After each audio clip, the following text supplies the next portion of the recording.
ಎಲ್ಲರಿಗೂ ನಮಸ್ಕಾರ. ಖಗೋಳ ವಿಜ್ಞಾನ ಮತ್ತು ದಾರ್ಶನಿಕತೆ ಈ ಕುರಿತಾದ ಲೀಲಾಜಾಲನ್ಯಾಸಕ್ಕೆ ಎಲ್ಲರನ್ನೂ ಆತ್ಮೀಯವಾಗಿ ಸ್ವಾಗತಿಸ್ತಾ ಇದ್ದೇನೆ. ಕಳೆದ ವಾರ ಸರ್ ಅವರಿಗೆ ಅನಾರೋಗ್ಯ ಕಾರಣವಾಗಿ ಮುಂದೂಡಲಾಗಿತ್ತು. ಇವತ್ತು ಕೂಡ ಅವರಿಗೆ ಆರೋಗ್ಯ ಪೂರ್ತಿ ಸುಧಾರಿಸಿಲ್ಲ, ಆದರೂ ಕೂಡ ಚಾನ್ಸ್ ತಗೊಳ್ತೇನೆ ಅಂತ ಹೇಳಿದ್ರು.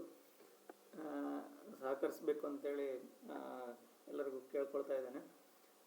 ಹಿಂದಿನ ಬಾರಿ ದಾರ್ಶನಿಕತೆ, ನೈಸರ್ಗಿಕ ದಾರ್ಶನಿಕರು ಹೇಗೆ ರೂಪುಗೊಂಡರು, ಹೇಗೆ ಖಗೋಳ ವಿಜ್ಞಾನ ಒಂದು ಗಣಿತದ ಅಧ್ಯಯನ, ಗಣಿತಶಾಸ್ತ್ರದ ಉಗಮಕ್ಕೆ ಕಾರಣ ಆಯಿತು, ಹಾಗೆ ಬೇರೆ ಬೇರೆ ವಿಜ್ಞಾನ ಶಾಖೆಗಳಿಗೆ ಬೆಳವಣಿಗೆಗೆ ಪೂರಕ ಆಯಿತು ಅನ್ನೋ ವಿಚಾರಗಳ ಕುರಿತು ಸಾಕಷ್ಟು ವಿಚಾರಗಳ ಕುರಿತು ಬೆಳಕು ಚೆಲ್ಲಿದರು. ಹೇಗೆ ನೈಸರ್ಗಿಕ ದಾರ್ಶನಿಕರು ವಿಜ್ಞಾನಿಗಳಂತ ಕರೆಸ್ಕೊಳ್ಳೋಂಥ ಒಂದು ಟ್ರಾನ್ಸಿಷನ್ ಹೇಗಾಯಿತು, ಈ ಎಲ್ಲ ಸಂಗತಿಗಳ ಕುರಿತು ಬೆಳಕು ಚೆಲ್ಲಿದ್ರು. ಬರಿಗಣ್ಣಲ್ಲೇ ಆಕಾಶವನ್ನು ನೋಡ್ತಾ ಎಷ್ಟೊಂದು ಸಂಕೀರ್ಣವಾದಂಥ ಈ ಖಗೋಳ ವಿಜ್ಞಾನದ ಒಂದು ಬೆಳವಣಿಗೆಗೆ ಹೇಗೆ ಅಬ್ಸರ್ವೇಷನ್ಗಳು ಪೂರಕವಾಗಿದ್ದು ಅನ್ನೋ ಕುರಿತು ಮಾತಾಡಿದರು. ಹಾಗೆ ಇವತ್ತಿನ ಇದರ ಉಪನ್ಯಾಸದ ಕುರಿತು ಈಗಾಗಲೇ ಸಾಕಷ್ಟು ವಿಚಾರಗಳನ್ನ ಸರ್ ಅವರು ಹಂಚ್ಕೊಂಡಿದ್ದಾರೆ. ಅದರಲ್ಲಿ ಉಪಕರಣಗಳ ಬರೋಕ್ಕೆ ಪೂರ್ವದಲ್ಲಿ ಹೇಗಿತ್ತು, ಈಗ ನಂತರದ ಬೆಳವಣಿಗೆ ಹೇಗಾಗ್ತಾ ಇದೆ, ಅದರಲ್ಲೂ ದೂರದರ್ಶಕದ ಒಂದು ಅಭಿವೃದ್ಧಿಯ ನಂತರದ ಬೆಳವಣಿಗೆಗಳು, ಈ ಎಲ್ಲ ವಿಚಾರಗಳ ಕುರಿತು ಸಾಕಷ್ಟು ವಿಚಾರಗಳನ್ನು ಉಲ್ಲೇಖಿಸಿದ್ದಾರೆ. ಅದನ್ನು ವಿಸ್ತೃತಗೊಳಿಸಲಿಕ್ಕಿದ್ದಾರೆ. ಬಂದಂಥ ಎಲ್ಲರನ್ನೂ ಕೂಡ ಆತ್ಮೀಯವಾಗಿ ಸ್ವಾಗತಿಸ್ತಾ ಸರ್ ಅವರು ಉಪನ್ಯಾಸ ಪ್ರಾರಂಭಿಸಬೇಕಾಗಿ ವಿನಂತಿಸ್ತಾ ಇದ್ದೇನೆ.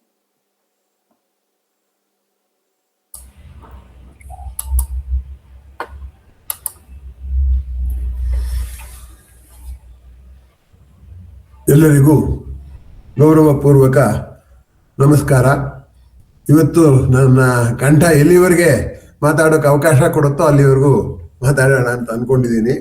ನೋಡೋಣ. ಆತ್ಮೀಯರೇ, ಖಗೋಳ ವಿಜ್ಞಾನಕ್ಕೆ ಅನೇಕ ವಿಶೇಷಗಳಿವೆ ಅಂತ ಅನ್ನೋದನ್ನ ಕಳೆದ ಬಾರಿ ಹೇಳಿದ್ದೆ ಅನ್ನೋದನ್ನ ಗಣೇಶ್ ಅವರು ಕೂಡ ನೆನಪು ಮಾಡಿದ್ರು. ಅದ್ರಲ್ಲಿ ತುಂಬಾ ಮುಖ್ಯವಾದ್ದೇನು ಅಂದ್ರೆ, ನಮ್ಮ ಕಣ್ಣನ್ನು ನಾವು ನಂಬೋ ಹಾಗಿಲ್ಲ ಅನ್ನೋ ಅಂಥದ್ದು.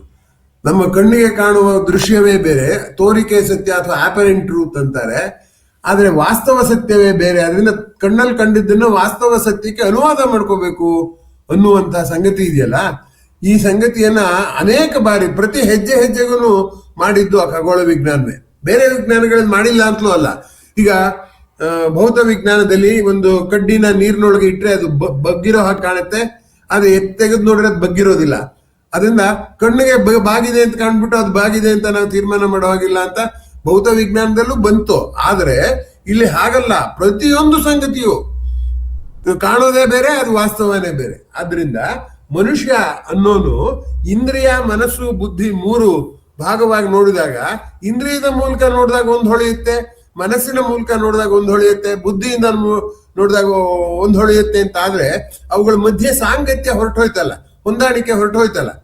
ಆ ಹೊಂದಾಣಿಕೆ ಹೋಗುವ ಕೆಲಸವನ್ನ ವಿಜ್ಞಾನದ ಎಲ್ಲ ಶಾಖೆಗಳು ಮಾಡಿದ್ವು. ಅದ್ರಲ್ಲಿ ಮುಂಚೂಣಿಲಿದ್ದದ್ದು ಖಗೋಳ ವಿಜ್ಞಾನ. ಖಗೋಳ ವಿಜ್ಞಾನ ಪದೇ ಪದೇ ಅದನ್ನ ಒತ್ತು ಕೊಟ್ಟು ಹೇಳಕ್ ಶುರು ಮಾಡ್ತು. ಇದು ಗಮನಿಸಬೇಕಾದಂತ ಸಂಗತಿ. ಇನ್ನು ಬರೀ ಕಣ್ಣಿನಿಂದಲೇ ನಕ್ಷತ್ರ ನೋಡುವಾಗ, ಈಗ ನೋಡಿ, ನಾವು ಆ ನಕ್ಷತ್ರ ಪುಂಜಗಳನ್ನ ನೋಡ್ಬೇಕಾದ್ರೆ ನಕ್ಷತ್ರಗಳನ್ನ ಬಿಂದುಗಳನ್ನ ಹಾಕಿ ಒಂದು ಆಕಾರ ನೋಡ್ತೀವಿ. ಆದ್ರೆ ಒಂದು ನಕ್ಷತ್ರಕ್ಕೂ ಇನ್ನೊಂದು ನಕ್ಷತ್ರಕ್ಕೂ ಅನೇಕ ಜ್ಯೋತಿರ್ವರ್ಷದಷ್ಟು ದೂರ ಇದೆ. ಆದ್ರೆ ನಮ್ ಕಣ್ಣಿಗೆ ಕಾಣೋದು ಹಾಗೆ ಎಲ್ಲ ಒಂದೇ ಸಮತಲದಲ್ಲಿದೆ ಅಂತ. ಹೀಗೆ ಪ್ರತಿ ವಾಕ್ಯನೂ ಕೂಡ ಕಣ್ಣಿಗೆ ಹೆಂಗ್ ಕಾಣುತ್ತೆ, ಬುದ್ಧಿಗೆ ಇದನ್ನ ಹೊಳೆಯುತ್ತೆ, ಹೀಗೆ ಹೇಳ್ತಾ ಬರ್ಬೇಕಾಗತ್ತಲ್ಲ. ಅದು ತುಂಬಾ ಆಶ್ಚರ್ಯ ಅಂತ ಅನ್ನುವಂಥದ್ದು. ಎರಡನೇದು, ಗ್ರಹಣ ಒಂದನ್ನು ಮಾತ್ರ ಮುನ್ಸೂಚನೆ ಮಾಡೋದಕ್ಕೆ ಸಾಧ್ಯ ಆಯ್ತು ದೂರದರ್ಶಕದ ಸಹಾಯ ಇಲ್ದಲೆ ಅನ್ನುವಂಥದ್ದು ತುಂಬಾ ದೊಡ್ಡ ಆಶ್ಚರ್ಯ. ಅದು ಯಾಕೆ ಅಂತಂದ್ರೆ, ಗ್ರಹಣ ಆಗ್ಬೇದನ್ನ ಲೆಕ್ಕ ಹಾಕ್ಬೇಕಾದ್ರೆ ಗ್ರಹಗಳು ಒಂದು ವಿನ್ಯಾಸದಲ್ಲಿ ಚಲಿಸ್ತಾ ಇವೆ ಅನ್ನೋಂತ ಒಂದು ವಿನ್ಯಾಸ ಕಂಡ್ಕೋಬೇಕು.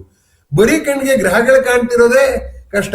ಅಂತದ್ರಲ್ಲಿ ಅದರಲ್ಲೊಂದು ವಿನ್ಯಾಸ ಹುಡುಕ್ಬಿಟ್ಟು ಇದು ಈ ಸಂದರ್ಭದಲ್ಲೇ ಬರುತ್ತೆ, ಹೀಗೆ ಬರುತ್ತೆ ಅಂತ ಕರಾರುವಾಕ್ಕಾಗಿ ಗ್ರಹಣವನ್ನ ಹೇಳುವಂತ ಶಕ್ತಿ ಇದೆಯಲ್ಲ, ಆ ಶಕ್ತಿಯನ್ನ ಕೇವಲ ಬರೀ ಕಣ್ಣಿನಿಂದಲೇ ನೋಡಿ ಪಡ್ಕೊಂಡಿದ್ದು ಈ ದೂರದರ್ಶಕ ನೋಡಿ ಇವತ್ತು ಕಲ್ತ್ಕೊಂಡಿದ್ದಕ್ಕಿನ್ನ ಆಶ್ಚರ್ಯ ಅಂತ ಅನೇಕ ವಿಜ್ಞಾನದ ಇತಿಹಾಸಕಾರರು ಹೇಳ್ತಾರೆ.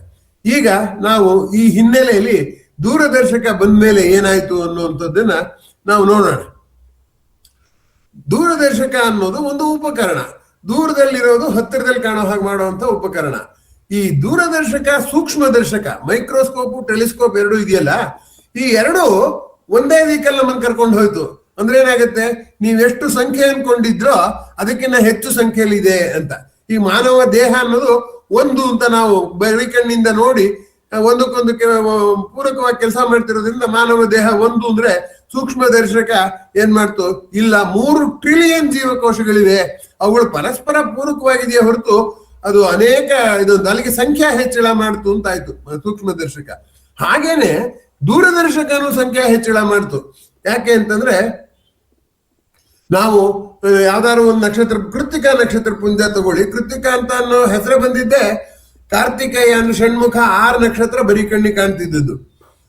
6 ನಕ್ಷತ್ರ ಕಾಣುತ್ತೆ ಬರೀ ಕಣ್ಣಿಗೆ ಅಷ್ಟೇ. ಆದ್ರೆ ಅಲ್ಲಿಗೆ ನಾವು ದೂರದರ್ಶಕದ ಮೂಲಕ ನೋಡಿದಾಗ 6 ಹೋಗ್ಬಿಟ್ಟು ಸಾವಿರಾರು ನಕ್ಷತ್ರ ಕಾಣುತ್ತೆ. ಹೀಗೆ ಸಂಖ್ಯಾಬಲ ಹೆಚ್ಚಿಸಿದ್ದು ದೂರದರ್ಶಕದ ವಿಶೇಷ. ಆದರೆ ಅಲ್ಲಿಗೆ ಅದು ನಿಲ್ಲೋದಿಲ್ಲ. ಮೊದಲು ಅದರ ಇತಿಹಾಸನ ಸಂಕ್ಷೇಪವಾಗಿ ತಿಳ್ಕೊಳ್ಳೋಣ. ಗೆಲಿಲಿಯೋ ಆಕಾಶ ನೋಡೋ ಸಲುವಾಗಿ ಟೆಲಿಸ್ಕೋಪ್ ಮಾಡಲಿಲ್ಲ, ಅವನು ದೂರದರ್ಶಕವನ್ನು ಮಾಡಲಿಲ್ಲ. ಅವನು ಯಾಕೆ ಮಾಡ್ದ ಅಂದ್ರೆ ವ್ಯಾವಹಾರಿಕ ಜಾಣತನಕ್ಕೆ. ಈಗ ಯುದ್ಧ ನಡೀತಾ ಇದೆ, ಯುದ್ಧ ನಡೆದಾಗ ಶತ್ರು ದೂರದಿಂದ ಬರ್ತಾನೆ ಅಂತ ಗೊತ್ತಾಗ್ಬಿಟ್ರೆ ಅವನನ್ನು ಎದುರಿಸೋಕ್ ಸುಲಭ. ಸಮುದ್ರದಲ್ಲಿ ಏನಾಗುತ್ತೆ, ಸಮತಲ ಇರೋದ್ರಿಂದ, ಭೂಮಿ ಗುಂಡ್ಗಿರೋದ್ರಿಂದ ಸಮುದ್ರದ ಬಾಗತ್ತದೆ. ಅಲ್ಲಿ ದೂರದಲ್ಲಿ ಯಾವುದು ಕಾಣೋದಿಲ್ಲ. ಅದರಲ್ಲಿ ದೂರದಲ್ಲಿ ಸಣ್ಣಗೆ ಬಿಂದುವಾಗಿ ಕಂಡಾಗ್ಲೇ ಅದು ಶತ್ರು ಹಡಗಾಗಿರ್ಬೋದು, ಮಿತ್ರರ ಹಡಗಾಗಿರ್ಬೋದು. ಅದನ್ನ ಹ್ಯಾಕ್ ಕಂಡ್ಕೊಳ್ಳೋದು, ದೂರದಿಂದ ಇರೋದನ್ನ ಹತ್ತಿರದಲ್ಲಿ ಕಾಣೋ ಹಾಗೆ ಮಾಡೋದು ಹೇಗೆ ಅನ್ನುವಂಥದ್ದು ಗೆಲಿಲಿಯೋ ಹಾಕಿಕೊಂಡ ಸವಾಲು. ಅದಕ್ಕೆ ನಮ್ಮ ದೇಶಕ್ಕೆ ಒಳ್ಳೇದಾಗತ್ತೆ, ಇದನ್ನ ಮಾಡ್ತೀನಿ, ಸ್ವಲ್ಪ ದುಡ್ಡು ಕೊಡಪ್ಪ ಅಂತ ರಾಜನ್ ಕೇಳಿದ್ರೆ ಅವ್ನು ಕೊಡ್ಲಿಲ್ಲ. ಆದ್ರೆ ಗೆಲಿಲಿಯೋ ಕಂಗೆಡ್ಲಿಲ್ಲ. ಒಂದು ದೂರದರ್ಶಕದ ಮೂಲಕ ದೂರದಲ್ಲಿರೋ ವಸ್ತುನ ಹತ್ತಿರದಲ್ಲಿರೋ ಕಾಣೋ ಹಾಗೆ ಮಾಡುವಂತ ಒಂದು ಸಾಧನವನ್ನ ರೂಪಿಸ್ದ. ಆ ಸಾಧನ ರೂಪಿಸಿದ ಮೇಲೂ ಅವ್ನಿಗೆ ಅಷ್ಟೇನು ಜನಪ್ರಿಯತೆ ಸಿಕ್ಲಿಲ್ಲ. ಆದರೆ ಸಿಕ್ಕಿದ್ ಯಾವಾಗ ಅಂತಂದ್ರೆ ಅವನ ಆಕಾಶದ ಕಡೆಗೆ ತಿರುಗಿಸಿದಾಗ. ಆಕಾಶದ ಕಡೆಗೆ ಯಾವಾಗ ದೂರದರ್ಶಕವನ್ನು ತಿರುಗಿಸಿದ್ನು, ಅನೇಕ ನಕ್ಷತ್ರಗಳು ಕಾಣಿಸೋದಕ್ಕೆ ಶುರುವಾಯ್ತು. ನಕ್ಷತ್ರಗಳು ಹೇಗೆ ಸ್ವರ್ಗಕಾಯಿಗಳು, ಅವಕ್ಕೆ ಸಾವಿಲ್ಲ ಅದಕ್ಕೆ ಅಂತ ನಂಬಿಕೆ ಇತ್ತಲ್ಲ, ಅದು ಅಜರಾಮರ ಅನ್ನೋ ನಂಬಿಕೆ ಇತ್ತಲ್ಲ. ಯಾವ ರಾಜ ದುಡ್ಡು ಕೊಡೋದಿಲ್ಲ ಅಂತ ಹೇಳಿದ್ನೋ, ಧನ ಸಹಾಯ ಮಾಡಲ್ಲ ಅಂತ ಹೇಳಿದ್ನೋ, ಅವನು ಬಂದು ಇವನ್ ಕಾಲ್ ಕೆಳಗೆ ಬಿದ್ದು ನನ್ ಯಾವ್ದಾದ್ರು ಒಂದು ಒಳ್ಳೆ ನಕ್ಷತ್ರ ಹುಡುಕ್ಬಿಟ್ಟು ಅದಕ್ಕೆ ನನ್ನ ಹೆಸರಿಡು ಅಂತ ಕೇಳ್ದ. ಅಂದ್ರೆ ಶಾಶ್ವತವಾಗುವ ಹಂಬಲ ಮನುಷ್ಯನಲ್ಲಿ ಎಷ್ಟು ಮಟ್ಟಿಗಿದೆ ಅನ್ನುವಂಥದ್ದು ಗಮನಿಸಬೇಕಾದ್ದು. ಜೊತೆಗೆ ವಿಜ್ಞಾನಿಗಳಿಗೆ ಮನ್ನಣೆ ಸಿಗ್ಬೇಕಾದ್ರೆ ಉಪಯುಕ್ತತೆ ಇದ್ರೇನೆ, ಇಲ್ಲದ ಯಾರು ಕೇಳೋದಿಲ್ಲ. ಹೀಗಾಗಿ ಅಂತೂ ಆ ದೂರದರ್ಶಕದ ಮೂಲಕ ಅನೇಕ ಜನ ಆಕಾಶದ ಕಡೆಗೆ ನೋಡಿ ಸಂಖ್ಯೆ ಎಷ್ಟು ಅನ್ನೋದನ್ನ ಬದಲಾಯಿಸ್ಕೊಳ್ಳೋದ್ರ ಒಂದು ತುಂಬಾ ಮೋಜಿನ ಜಾತ್ರೆ ಆಗ್ಬಿಡ್ತದು. ಆಗ ಗೆಲಿಲಿಯೋಗೂ ಖುಷಿ ಆಯ್ತು. ಏನಪ್ಪ ನೋಡಿ, ಬರೇ ಗ್ರಹ ನೋಡ್ತಾ ಇದ್ದದ್ದು, ಆದ್ರೆ ಇವನ ದೂರದರ್ಶಕದ ಮೂಲಕ ಉಪಗ್ರಹಗಳು ಕಾಣಕ್ ಶುರುವಾದವು. ಉಪಗ್ರಹಗಳು ಕೆಲವು 3 ಕಾಣೋದು, ಕೆಲವು 4 ಕಾಣೋದು, ಹಾಗೆಲ್ಲ ಬದಲಾವಣೆ ಆಯ್ತು ಆ ಸಂಖ್ಯೆ ಕೂಡ. ಅದನ್ನೆಲ್ಲ ನೋಡಿದಾಗ ಅದು ಆ ಉಪಗ್ರಹ ಹಿಂದ್ಗಡೆ ಹೋಗಿ ಸೇರ್ಕೊಂಡಿರ್ಬೇಕು, ಈ ಗ್ರಹದ ಇನ್ನು ಹಿಂಭಾಗಕ್ಕೆ ಹೋಗಿ ಸೇರ್ಕೊಂಡು ಅದಕ್ಕೆ ಕಾಣ್ತಿಲ್ಲ ಅನ್ನೋಂಥದ್ದೆಲ್ಲವನ್ನು ತೀರ್ಮಾನ ಬರೋದಕ್ಕೆ ಸಾಧ್ಯವಾಯ್ತಲ್ಲ. ಗೆಲಿಲಿಯೋನು ತುಂಬಾ ಹೆಮ್ಮೆ ಪಟ್ಕೊಂಡ. ನನಗೆ ಜನ ನೋಡಕ್ ಬರ್ತಾ ಇದ್ದಾರೆ, ದೂರದರ್ಶನದ ಮೂಲಕ ಆಕಾಶ ನೋಡಕ್ ಬರ್ತಾ ಇದ್ದಾರೆ, ಅವರೆಲ್ಲ ನನಗೆ ಬೆಂಬಲಕ್ಕೆ ಸಿಗ್ತಾರೆ ಅಂತ ಅನ್ಕೊಂಡಿದ್ದ. ಆದ್ರೆ ಆದದ್ದು ಬೇರೆ. ನಿಮ್ಗೆ ಗೊತ್ತು, ನ್ಯಾಯಾಲಯದಲ್ಲಿ ಇದು ಇವನು ಯಾವಾಗ ಭೂಮಿ ಸುತ್ತ ಸೂರ್ಯ ಸುತ್ತಾನೆ ಅಂತ ಹೇಳಿದ್ರು, ಅದು ಸಾಮಾನ್ಯ ಜನನು ನೇರ ತೋರಿಕೆ ಸತ್ಯಕ್ಕೋಸ್ಕರ ಹೋರಾಡ್ಲಿಲ್ಲ. ಅವರು ಬೈಬಲ್ ಅಲ್ಲಿ ಹಾಗೆ ಹೇಳಿಲ್ಲ, ಅದಕ್ಕೋಸ್ಕರ ಹಾಗೆ ಇಲ್ಲ ಅಂತ ಅನ್ನೋಂಥ ವಾದ ಬಂತು.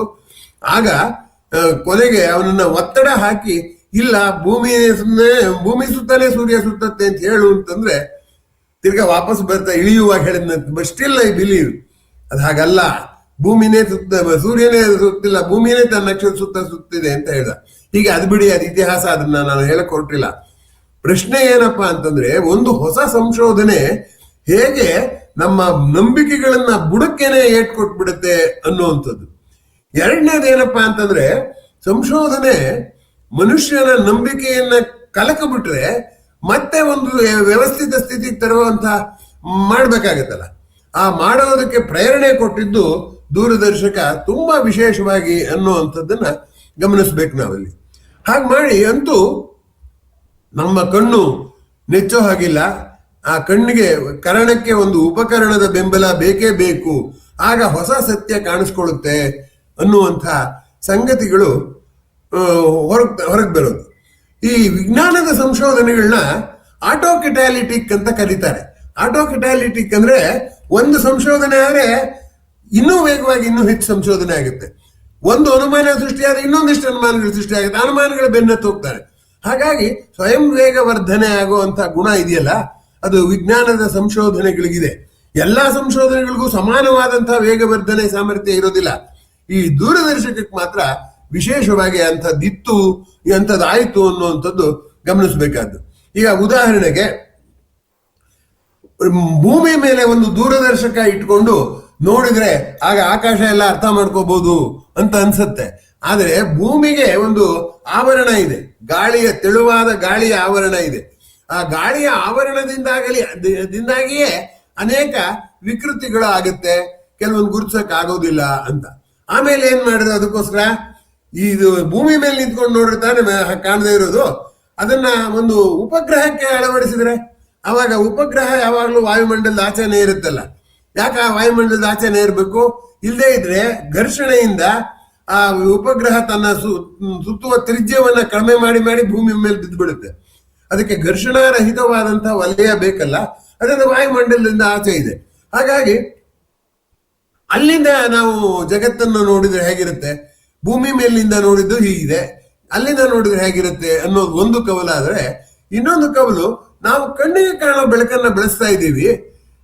ಕಣ್ಣಿಗೆ ನೋಡುವಂಥದ್ದು ಅಲ್ಲಿ ಏನೋ ಚಿಕ್ಕದಾಗಿದ್ದು ದೊಡ್ಡದಾಗಿ ಕಾಣುತ್ತೆ, ಸಂಖ್ಯೆ ಜಾಸ್ತಿ ಆಗುತ್ತೆ, ಎಲ್ಲ ಸರಿ. ವಾಯುಮಂಡಲದ ವಾಯುಮಂಡಲದಿಂದ ಆಗೋ ತೊಂದರೆನೂ ಸರಿ. ಇನ್ನೊಂದು ದೃಷ್ಟಿಯಲ್ಲೂ ಯೋಚನೆ ಮಾಡ್ಬೋದಲ್ಲ, ಏನಂತಂದ್ರೆ ಬೇರೆ ಬೇರೆ ವಿಕಿರಣ ಮಾಡಿದ್ರೆ ಯಾಕೆ ಆಕಾಶ ನೋಡಬಾರ್ದು ಅನ್ನುವಂಥದ್ದು. ಅವಾಗ ರೇಡಿಯೋ ಟೆಲಿಸ್ಕೋಪ್ಗಳು ಬಂದು, ಆ ರೇಡಿಯೋ ಟೆಲಿಸ್ಕೋಪ್ಗಳ ಇದೆಯಲ್ಲ, ಆ ರೇಡಿಯೋ ಟೆಲಿಸ್ಕೋಪ್ಗಳ ಮೂಲಕ ನೋಡಿದ್ರೆ ಆವಾಗ ಒಂದು ಬರೋ ದೃಶ್ಯ ಇದೆಯಲ್ಲ, ಬರೀ ಕಣ್ಣಿಗೆ ಕಾಣೋ ಗೋಚರ ಬೆಳಕಿನ ಟೆಲಿಸ್ಕೋಪ್ಗಿನ್ನ ಹೆಚ್ಚಿನ ಮಾಹಿತಿ ಸಿಕ್ತು. ಹೀಗಾಗಿ ಒಂದು ಮನುಷ್ಯ ಒಂದು ಇದನ್ನ ದೂರದರ್ಶಕ ಮಾಡಿದ್ದು ಹೇಗೆ ಅದು ಕೆಣಕಿ ಅನೇಕ ಬಗೆಯ ದೂರದರ್ಶಕಗಳು ಇವತ್ತು ನಮ್ಗೆ ಲಭ್ಯ ಇದೆ. ಅಷ್ಟೇ ಅಲ್ಲ, ಆ ಲಭ್ಯ ಇರುವಂತ ಸಂಗತಿ ಏನ್ ಸಿಗುತ್ತೆ ಅದರಲ್ಲಿ ನೋಡಿದ್ರೆ ಅಂತಂದ್ರೆ ಕೇವಲ ಬೆಳಕು, ಇನ್ನೇನು ಕಾಣಕ್ ಸಾಧ್ಯವಿಲ್ಲ. ಈಗ ನಾ ಕಣ್ಣಲ್ಲಿ ನೋಡಿದ್ದು, ಕಿವಿಯಲ್ಲಿ ಕೇಳಿದ್ದು, ಮೂಗಿಗೆ ವಾಸನೆ ಆದದ್ದು ಎಲ್ಲವೂ ಮಿದುಳಿಗೆ ಹೋಗೋದು ಇಲೆಕ್ಟ್ರಿಕ್ ಸಿಗ್ನಲ್ ಆಗಿ, ವಿದ್ಯುತ್ ಸಂಜ್ಞೆಯಾಗಿ ಹೋಗೋದು. ನೋಡಿದ್ದು ವಿದ್ಯುತ್ ಸಂಜ್ಞೆ, ಮೂಸಿದ್ದು ವಿದ್ಯುತ್ ಸಂಜ್ಞೆ, ಸ್ಪರ್ಶಿಸಿದ್ದು ವಿದ್ಯುತ್ ಸಂಜ್ಞೆ. ಹಾಗಾಗಿ ವಿದ್ಯುತ್ ಸಂಜ್ಞೆಯಾಗಿ ಮಿದುಳನ್ನ ತಲುಪುತ್ತೆ. ಆದ್ರೆ ಇಲ್ಲಿ ಕೂಡ ಹಾಗೆ ನಾವು ಏನೇನೇ ದೂರದರ್ಶಕ ಮಾಡಿದ್ರು ಏನು ನಮ್ಗೆ ಬರೋ ಫೀಡ್ಬ್ಯಾಕ್, ಹಿಮ್ಮಾಹಿತಿ ಯಾವುದ್ರ ಮೂಲಕ ಬರುತ್ತೆ? ಬರೋದು ಒಂದೇ ಒಂದು ಏನಂದ್ರೆ ವಿದ್ಯುತ್ ಕಾಂತೀಯ ಅಲೆ.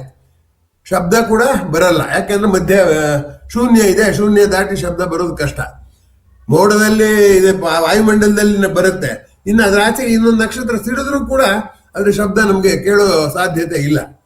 ಹಾಗಾಗಿ ಏನಾಯ್ತಪ್ಪ ಅಂದ್ರೆ ದೂರದರ್ಶಕವನ್ನು ಸುಧಾರಿಸುವ ಗುಣ ಯಾವಾಗ ಬಂತು, ಬೇರೆ ಬೇರೆ ಬಗೆಯ ದೂರದರ್ಶಕಗಳು ನೋಡೋಕ್ ಶುರು ಮಾಡಿದ್ರು ಮೂಲ ನಂಬಿಕೆಗಳೇ ಬುಡಮೇಲಾಗೋದಕ್ಕೆ ಪ್ರಾರಂಭ ಆಯಿತು. ಈ ಸಂದರ್ಭದಲ್ಲಿ ಸೈದ್ಧಾಂತಿಕ ಇದಿದೆಯಲ್ಲ, ಖಗೋಳ ವಿಜ್ಞಾನ ಅದು ಬೆಳೀತಾ ಹೋಯ್ತು. ಯಾರು ನೋಡೋಕ್ ಮುಂಚೆನೆ ಯಾವುದು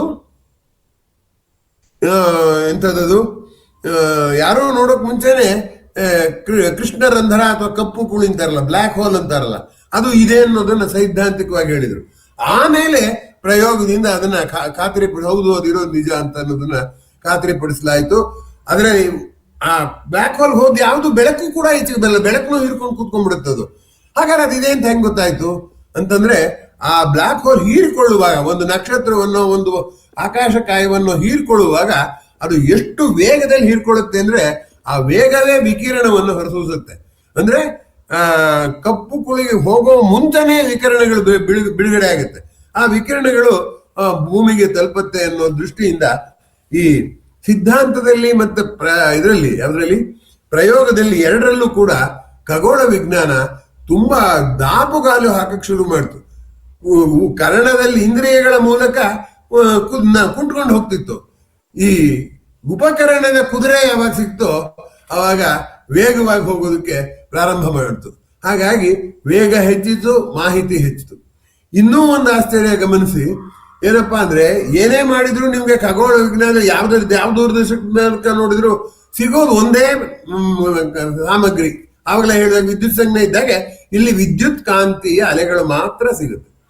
ಆ ಒಂದು ವಿದ್ಯುತ್ ಕಾಂತೀಯ ಅಲೆಗಳಲ್ಲಿ ಏನೇನ್ ಅಳತೆ ಮಾಡ್ಬೋದು ಅಂದ್ರೆ, ಒಂದು ಅದರ ತೀವ್ರತೆ ಇಂಟೆನ್ಸಿಟಿ, ಎರಡನೇದು ಅದರ ವೇವ್ ಲೆಂತ್ ಅಥವಾ ಫ್ರೀಕ್ವೆನ್ಸಿ, ಆ ಥರದ್ದು ಎರಡೇ ಮಾಹಿತಿಯನ್ನು ನೀವು ಅಲ್ಲಿ ಮಾಡೋದಕ್ಕೆ ಸಾಧ್ಯ ಆಗುವಂಥದ್ದು. ಆ ಎರಡು ಮಾಹಿತಿಯನ್ನು ಆಧರಿಸಿ ಬೇರೆ ವಿಜ್ಞಾನದ ಕ್ಷೇತ್ರಗಳ ಬೆಳವಣಿಗೆ ಆಧರಿಸಿ, ಉದಾಹರಣೆಗೆ ಬುನ್ಸೆನ್ ಅವನೇನ್ ಮಾಡ್ದ, ಬೇರೆ ಬೇರೆ ಹರಳುಗಳನ್ನ ಬೆಂಕಿಗೆ ಹಾಕಿದ್ರೆ ಬಣ್ಣ ಬೇರೆ ಬೇರೆ ಬಣ್ಣದ ಬರುತ್ತೆ ಅಂತ ಹೇಳ. ಆ ಬಣ್ಣದ ಬೆಳಕು ಬಂತು ಅಂದ್ರೆ ಅಲ್ಲಿ ಇಂಥ ಲೋಹ ಇರಬಹುದು ಅಂತ ಊಹೆ ಮಾಡ್ಬೋದು. ಅಂಥದನ್ನೆಲ್ಲ ಬಳಕೆ ಮಾಡಿಕೊಂಡು ನಕ್ಷತ್ರಗಳ ಬಗ್ಗೆ ಎರಡೇ ಎರಡು ಸಂಗತಿ, ಈ ತೀವ್ರತೆ ಮತ್ತೆ ತರಂಗಾಂತರ ಅಂತ ಇಟ್ಕೊಂಡ್ರೆ, ಈ ತೀವ್ರತೆ ಮತ್ತು ತರಂಗಾಂತರದಿಂದ ಬರೇ ನಕ್ಷತ್ರದ ಗಾತ್ರ, ತೂಕ ಅಷ್ಟೇ ಅಲ್ಲ ಅಂದಾಜು ಮಾಡೋಕಾದ್ದು, ಅಲ್ಲಿ ನಡೀತಾ ಇರುವಂತಹ ಕ್ರಿಯೆಗಳು, ಅಲ್ಲಿರುವ ಧಾತುಗಳು, ಅದರ ರಾಸಾಯನಿಕ ಸಂಯೋಜನೆ ಎಲ್ಲವನ್ನೂ ಅರ್ಥ ಮಾಡ್ಕೊಳ್ಳೋ ಹಾಗೆ ಬೆಳವಣಿಗೆ ಆಯ್ತಲ್ಲ. ಇಷ್ಟು ತೀವ್ರ ಬೆಳವಣಿಗೆ ಪ್ರಾರಂಭ ಆದದ್ದು ಸಣ್ಣ ಗ್ರಹವನ್ನ ದೊಡ್ಡದಾಗಿ ನೋಡುವ ದೂರದರ್ಶಕದಿಂದ. ಅಲ್ಲಿಂದ ಆಚೆಗೆ ಅದು ಎಷ್ಟು ದಾಪುಗಾಲಲ್ಲಿ ಹೊರಟೋಯ್ತು ಅಂದ್ರೆ ನಾವು ಅದನ್ನ ಊಹಿಸೋಕೆ ಸಾಧ್ಯವಿಲ್ಲ. ಈಗ ಅದಕ್ಕೂ ಖಗೋಳ ವಿಜ್ಞಾನದ ವೇಗ ಎಷ್ಟು ಮಟ್ಟಿಗೆ ಅಂತಂದ್ರೆ, ಏನೇನೆಲ್ಲ ಬಂತು, ಡಾಪ್ಲರ್ ಪರಿಣಾಮ ಬಂತು, ನಕ್ಷತ್ರಗಳೆಲ್ಲ ದೂರಕ್ಕೆ ಸರಿತಾ ಇದೆ ಅಂತ. ನಕ್ಷತ್ರಗಳು ದೂರ ಸರಿಬೇಕಾದ್ರೆ ಅದನ್ನ ತಳ್ಳಬೇಕು, ಬಲ ಬೇಕಲ್ಲ. ಆ ನಕ್ಷತ್ರಗಳು ತುಂಬಾ ಭಾರವಾದ್ದು, ನಮಗೂ ಗೊತ್ತು. ಇವಾಗ ಅದ್ರ ತೂಕ ಕೂಡ ಅಂದಾಜು ಮಾಡ್ತಾರಲ್ಲ ವಿಜ್ಞಾನಿಗಳು, ಸೂರ್ಯನ ತೂಕ ಇಷ್ಟು ಅಂತ ಹೇಳ್ತಾರೆ.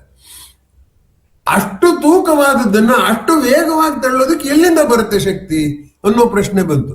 ಆ ಪ್ರಶ್ನೆ ಬಂದಾಗ ಅದು ಡಾಪ್ಲರ್ ಪರಿಣಾಮದ ಸವಾಲ್ಗೆ ಕೊನೆಗೆ ಏನ್ ಮಾಡಿದ್ರು, ಎಷ್ಟು ಶಕ್ತಿ ಇರ್ಬೋದು ಈ ವಿಶ್ವದಲ್ಲಿ ಅಂತ ಲೆಕ್ಕ ಹಾಕಕ್ ಶುರು ಮಾಡಿದ್ರು. ಹಾಗೆ ಲೆಕ್ಕ ಹಾಕಿದಾಗಲೂ ಕೂಡ ನಮ್ಮ ಲೆಕ್ಕಕ್ಕೆ ಸಿಕ್ಕಿದ್ದು ಏನು, ಒಂದು 10-15%. ಒಟ್ಟು ಶಕ್ತಿ 100 ಅಂತಿದ್ರೆ 10-15, ಇನ್ನು 85% ಡಾರ್ಕ್ ಮ್ಯಾಟರ್, ಡಾರ್ಕ್ ಎನರ್ಜಿ, ಇದೆಲ್ಲ ಶುರುವಾಯ್ತು. ಹೀಗಾಗಿ ನಾವು ಕಣ್ಣಿಗೆ ಕಾಣೋದು ಸರಿಗಿಲ್ಲ, ಮನಸ್ಸಿಗೆ ಹೇಳುವಂತ ಪುರಾಣದ ಕಥೆಗಳಿಗೆ ಅದನ್ನು ಜೋಡಿಸೋದ್ರಿಂದ ಏನು ಉತ್ಪಾದಕತೆ ಇಲ್ಲ.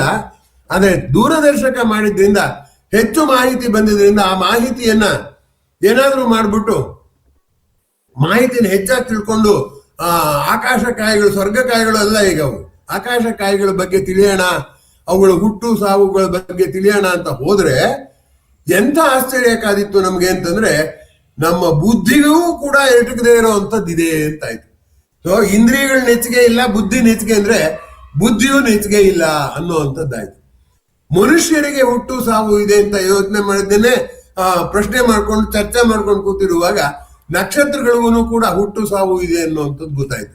ನಕ್ಷತ್ರಗಳಲ್ಲಿ ಒಂದು ನಿರಂತರವಾದಂತಹ ಕ್ಷೋಭೆ ಅಂದ್ರೆ ಡಿಸ್ಟರ್ಬೆನ್ಸ್, ಆ ಕ್ಷೋಭೆ ನಿರಂತರವಾಗಿ ನಕ್ಷತ್ರಗಳಲ್ಲೂ ಇದೆ, ಗ್ರಹಗಳಲ್ಲೂ ಇದೆ, ಎಲ್ಲಾ ಕಡೆಯಲ್ಲೂ ಇದೆ ಅಂತಂದಾಗ ನಾವು ಯಾವ ಸ್ವರ್ಗ ಕಾಯ ನಮ್ಗೆ ಮಾರ್ಗದರ್ಶನ ಮಾಡುತ್ತೆ ಅಂತಿದ್ರೋ ಅದು ನಾ ಹೇಗೆ ಕ್ಷೋಭೆಯಿಂದ ಇದೀವೋ ಅವು ಎಲ್ಲ ಕ್ಷೋಭೆಯಿಂದ ಇದೆ ಅಂತ ಅನ್ನುವಂತ ಹಂತಕ್ಕೆ ಬಂತು.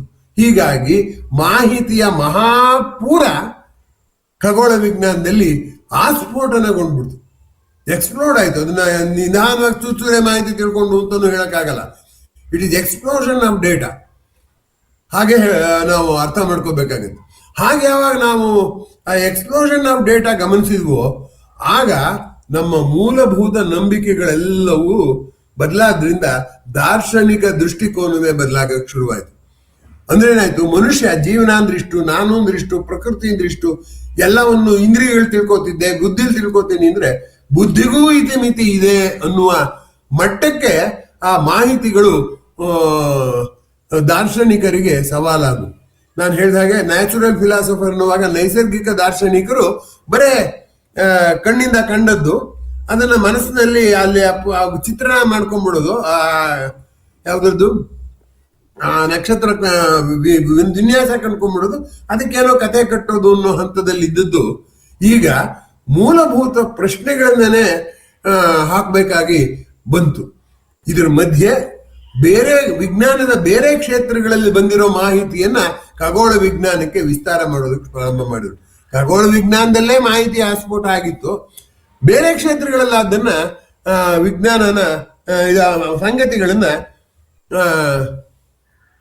ಈ ಖಗೋಳ ವಿಜ್ಞಾನಕ್ಕೆ ಅನ್ವಯಿಸೋದಕ್ಕೆ ಪ್ರಾರಂಭ ಮಾಡಿದ್ರು.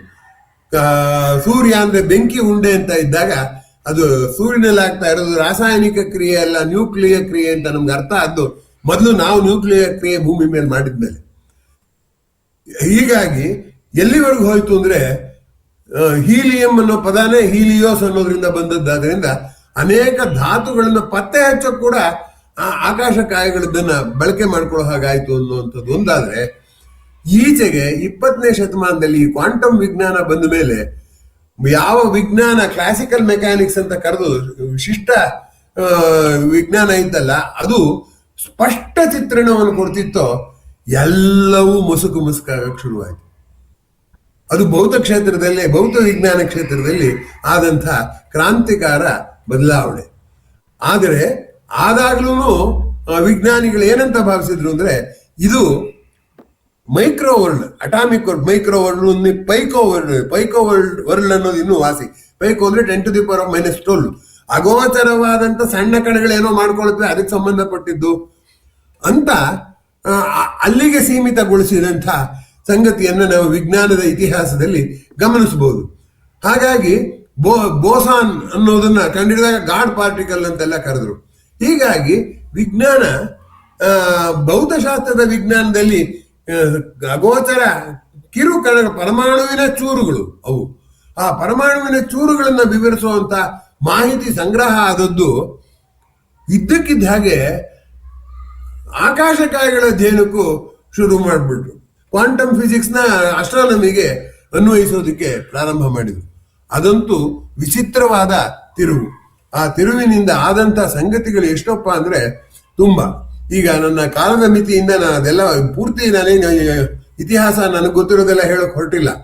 ಪ್ರಶ್ನೆ ಏನಪ್ಪಾ ಅಂದ್ರೆ, ಮೊದಲು ಕಣ್ಣಿಗೆ ಸವಾಲಾದಂತ ಆಕಾಶ ಈಗ ಬುದ್ಧಿಗೂ ಸವಾಲಾಯಿತು.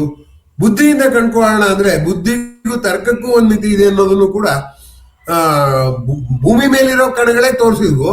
ಅದು ಆಕಾಶಕಾಯಗಳಿಗೂ ವಿಸ್ತರಿತು ಅಂತ ಅಂದ್ರೆ ಒಟ್ಟು ತೀರ್ಮಾನ ಏನು ಅಂದ್ರೆ, ಭೂಮಿ ಮೇಲೆ ಏನು ಅಧ್ಯಯನದ ಗೊಂದಲ ಇದೆಯೋ ಆ ಗೊಂದಲಗಳೆಲ್ಲವೂ ಕೂಡ ಆಕಾಶದಲ್ಲೂ ಇದೆ ಅನ್ನುವಂಥದ್ದು.